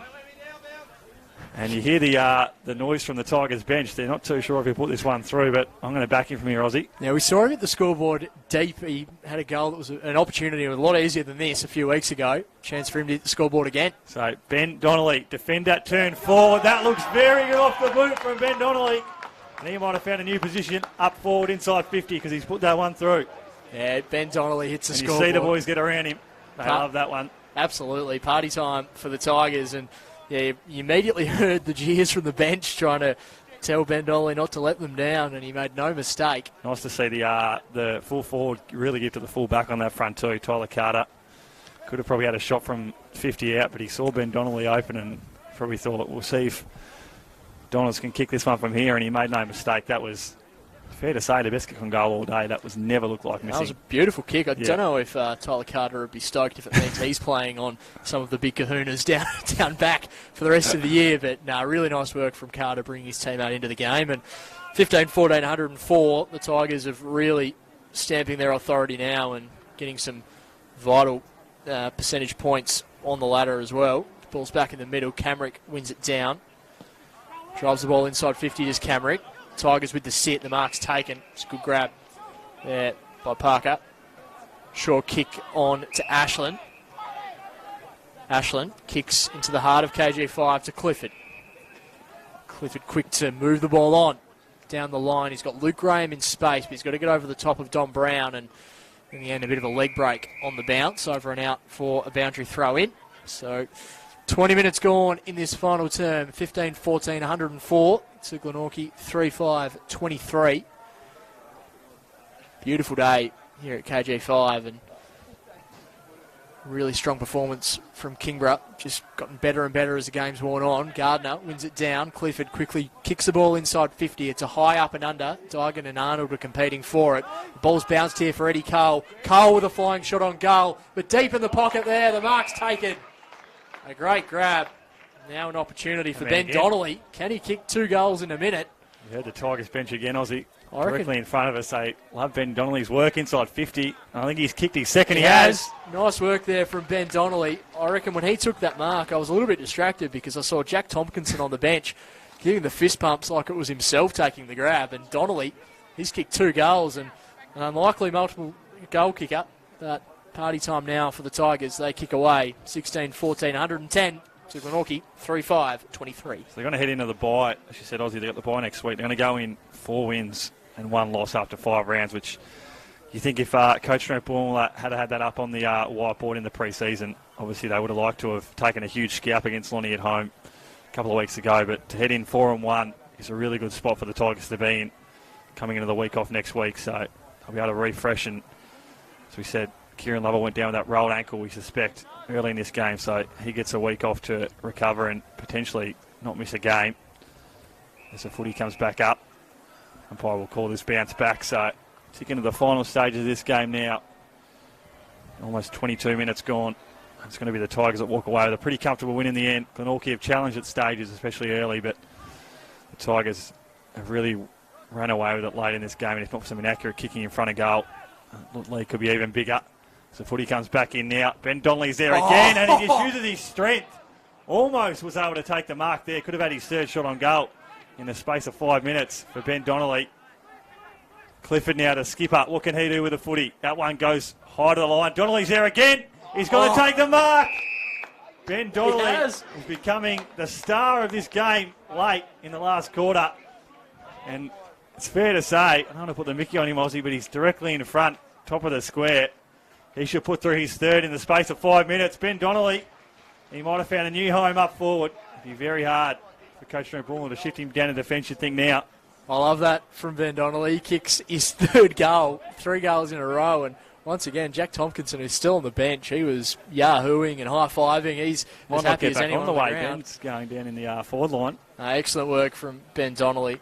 17 goals now for Kingborough. And for so much of this game, they've been behind the ledger from their goal-behind ratio, but they've kicked ahead now, 17-14, 116. It's funny what you do when you put a defender up forward, Aussie, able to straighten you up on the big sticks. And as we said, he's got a really good boot on him, Ben Donnelly, and he's one of those defenders, along with Lockie Godomski, that gets the job done every week. And I like the work from Lockie Clifford to set that up before as well. He's been industrious as ever. Some balls thrown back up in the middle. Gardner wins it down. Lockie Grigg is coming off the wing, gets it and is stripped of it immediately. Camrick continues to try his heart out as he kicks the ball just inside attacking 50. Jenkins didn't quite get the ball but laid the tackle. Doran feeds it back to Adams. Adams retreats, eventually gets the kick away. It's going to land comfortably for Clifford. Clifford evades Camrick, stops and props, handballs it back in the direction of College, who's taken high by Manson. So, College with the ball in front of the Glenorchy interchange bench. Brings it up the wing now. Sorry, Aussie, cut you off right there. No, you keep going right. So Dygan taking the mark out in front of Josh Arnold now. So can they get another one late here, the Tigers? I don't think there's much time left in this game. We've ticked into 24 minutes now here in the last quarter. I'm more on Donnelly watch, to be honest with you. I am also on Donnelly watch, Aussie, as that footy goes inside. The man with the footy's Jordan Lane. So Jordan Lane's really been the star up forward all game as he wheels around now. Not his best off the boot, but Donnelly's there. What can he do with the footy? Can he get his fourth inside? 1 quarter, he can't. He gives that away. Connor Salter's got the footy now for the Tigers. Might have been taken high, he was. I'll give Jordan Lane the benefit of the doubt. He decided... He was looking for Ben Donnelly. Yeah, he was looking for Ben Donnelly. Yep. We're on Donnelly watch. It's not a watch I thought we'd be on at any stage in this game, but Ben Donnelly really made his mark down forward. So the man with the footy now for the Tigers is Connor Salter. As he said, former Magpie. I believe he was a development league captain here a number of years ago before he made the switch over to Brighton in the SFL last year. He's come back to TSL level and he's been a mainstay in the opening 5 weeks for the Tigers in their lineup. So Connor Salter, can he put it through? He hasn't. It's gone to the right of screen. So the Tigers now will take them to 17-15, 117. Glenorchy 3-5-23. Update from Windsor Park. Lonnie, they've kicked away 77 plays, 45, 13 minutes into that final term. So Launceston look to have done enough to secure a win up at Windsor Park. Josh Arnold to bring the ball back into play here at KJ5. Dances around his opponent and launches it outside of defensive 50. Mark taken. Yeah, good mark taken by Lockie Griggs, who's quick to play on. He's got Eddie Cole in a bit of space. Cole takes the mark out in front of himself, and he's going to have a look on goal. Kicking better part of 50 metres. Lockie Griggs, a quick little run along the side to see if he could get it, and he's going to be rewarded, Lockie Griggs. He ran himself into a little bit of space. He's got a lovely boot on him. Eddie Cole ignored the running handball and in the end just decided to set the kick up for Griggs, who now has an opportunity to hit the scoreboard as well. A really unselfish unit, the Tigers outfit, Aussie. It's probably something that doesn't get spoken about a lot. If there's a better option on inside 50, they always elect to go for it. So saw it on that front there with Eddie Cole. So Lockie Griggs crosses the paint of 50, gets himself a little bit of room, kicks on the way from Griggs. He has the distance, but not quite the accuracy. 17-16, 1-1-8. Plays Glenorchy, 3-6-24. Arnold brings the ball back into play, but it's straight down the throat of Eddie Cole.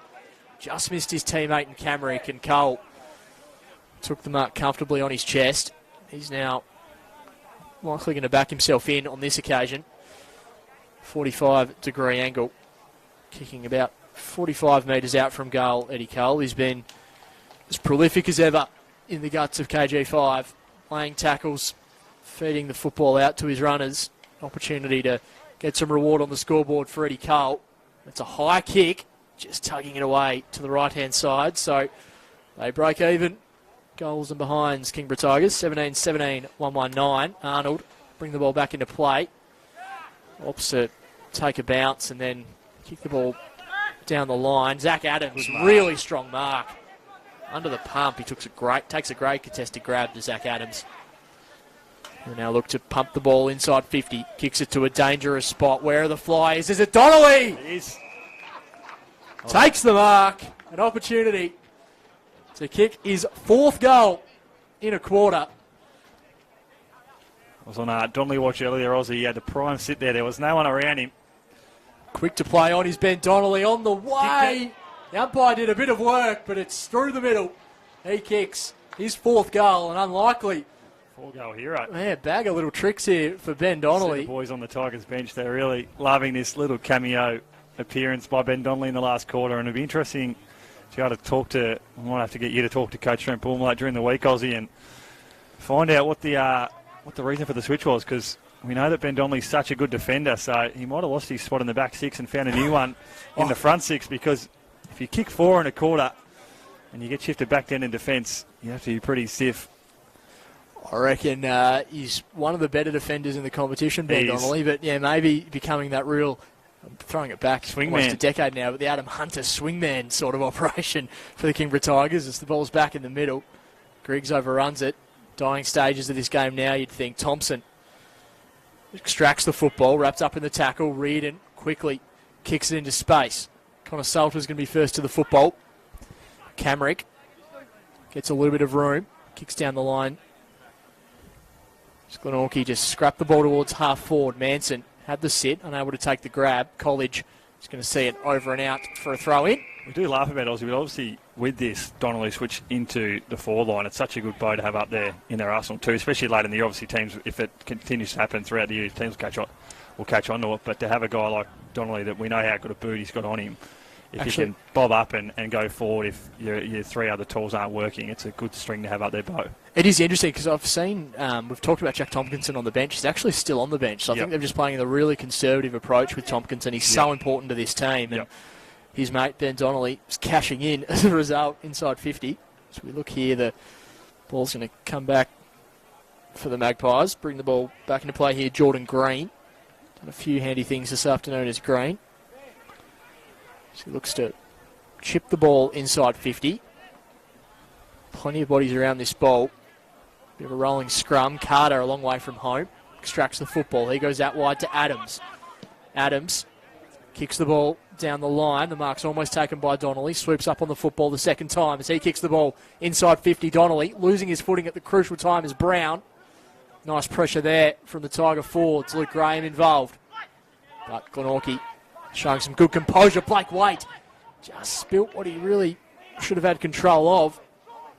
But Glenorchy have the reinforcements. Green with the ball in the middle of the ground. The umpire says play on. He's quick to do just that. Chipping the ball towards half forward. Godomski running back with the flight. Gets a fist in.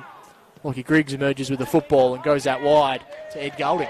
Ed Golding now with the footy. Can he do? Not left in this game, you'd think. Can the Tigers scrounge another goal on the board? Looks for Donnelly. He's going to find the footy. Dropped the mark, did the Pies player. Comes over the back to him, so Donnelly kicks inside, lanes there.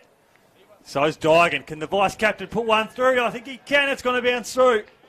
So Sammy Dygan hits the scoreboard here in the last quarter. They scrounge another goal on the board through the Tigers. That'll take them now to 19-17, 131. Glenorchy 3-5-23. As we said, big win here in the end to the Tigers. But you can't question the effort and intent of Glenorchy really running this one out. I reckon that's what we're talking about three-quarter time, Ryan. We were saying that we'd expect that Trent would really want his side to be ruthless, and they've been just that in this final term. Yep. I know there's often a bit of a thing on junk time goals, but this is a team that's really refusing to put the cue in the rack. Yeah, They're just wanting to really capitalise. So, no, really positive signs for Kingborough in this final term as we just tick over about 32 minutes. There have been quite a few goals in this final term. Actually, 10 goals now for Glenorchy in this final quarter. Really impressive stuff. Handball goes back to Geared. He's got the runner in Camrick. Camrick goes out wide as the siren sounds on a comprehensive victory in the Kingborough Football Club. 19-17, 131, defeating Glenorchy 3-5-23. And it's probably a reflection of the dominance that Kingborough have had for the majority of the game, Ryan. But that final term, they really capitalised and actually put it on the scoreboard. And in the end, that's a really comprehensive victory. What's it, 108-point win? Is quick maths from me. But, yeah, really comprehensive win from the Kingborough Tigers Footy Club. We can see Kieran Lovell on crutches. We hope that it is just a rolled ankle and that he's back out there when they return to the field in a fortnight's time. We'll quickly run through the goal kickers, and then I'll get your thoughts on the game, Ryan, before we wrap things up on the Daily Potato Co. TSL live stream for today. Glenorchy, their three goal kickers, Josh Arnold, Kane Dean and Josh Meredith. For Kingborough, Tyler Carter finished with a bag of 4, as did Jordan Lane. And of all players, Ben Donnelly chipping in with 4 goals, a handy final quarter from him. Marcus Gardner finished with 3, Luke Graham with 2, Zach Adams and Sam Dygan with singles. So, comprehensive win for Kingborough this afternoon. I'll get you to run through a couple of players from Glenorchy first and foremost, Roz, and then we'll get your thoughts on Kingborough as well. Yeah, I thought the skipper, Josh Arnold, was everywhere today. I thought he battled on really strongly. Obviously kicked that goal early in the game, and he was a real utility player today. I thought Blake Waite was really good, did a lot of good things, especially early along with Callum Thompson. So they were two that really caught my eye. Benny Camrick just knows how to find the footy, and considering they don't really have a recognised mature ruckman to the Pies, so the fact that he's able to find the footy and get as many clearances and as disposals as he does is a credit to Benny Camrick. So I thought they were probably a few of the Pies better players today, but as we said, they were really never in the game apart from that first quarter where they held them till quarter time, but after that it was really a Tigers ball game, and you obviously can't question the effort and intent of the Pies players that really ran that one out. So again, another demoralising 100-point plus loss, but positive signs if you look across the deck for Glenorchy and Aaron Cornelius. Yeah, and I think that's what it's all about for Glenorchy moving forward, just those little wins that we've spoken about. And really just, we saw when Kane Dean kicked his goal, his teammates getting around him. So there'll be little things that they'll take out of the game. For Kingborough, I thought like Clifford and Cole were as prolific as ever through the middle of the ground, but the tall timber of Jordan Lane up forward, Tyler Carter around the ground, Marcus Gardner and Jack Tompkinson really caused headaches for them. But I think as we've touched on a few times already, when Donnelly was down back, he was really prolific. Plus, I thought the efforts of Cooper Sorty early when the game was hot, really impressive, and Godomski had plenty of the football as well. Zach Adams also as impressive as ever on a wing. But in the end, a comprehensive victory for the Kingborough Tigers, 19-17, 131, defeating Glenorchy 3-5-23. Thanks for jumping on the call today, Ryan. Loved your work as always. Pleasure as always, Ozzy. Thank you to Macca on the camera. Nash Wilkes back in the studio. That's it for today's KG5 clash between Glenorchy and Kingborough. You've been tuned in to the Daily Potato Co. TSL live stream. Make sure you tune in to the stream on Monday afternoon, Anzac Day footy between the North Hobart Demons and the Lauderdale Bombers from North Hobart Oval. Bye for now.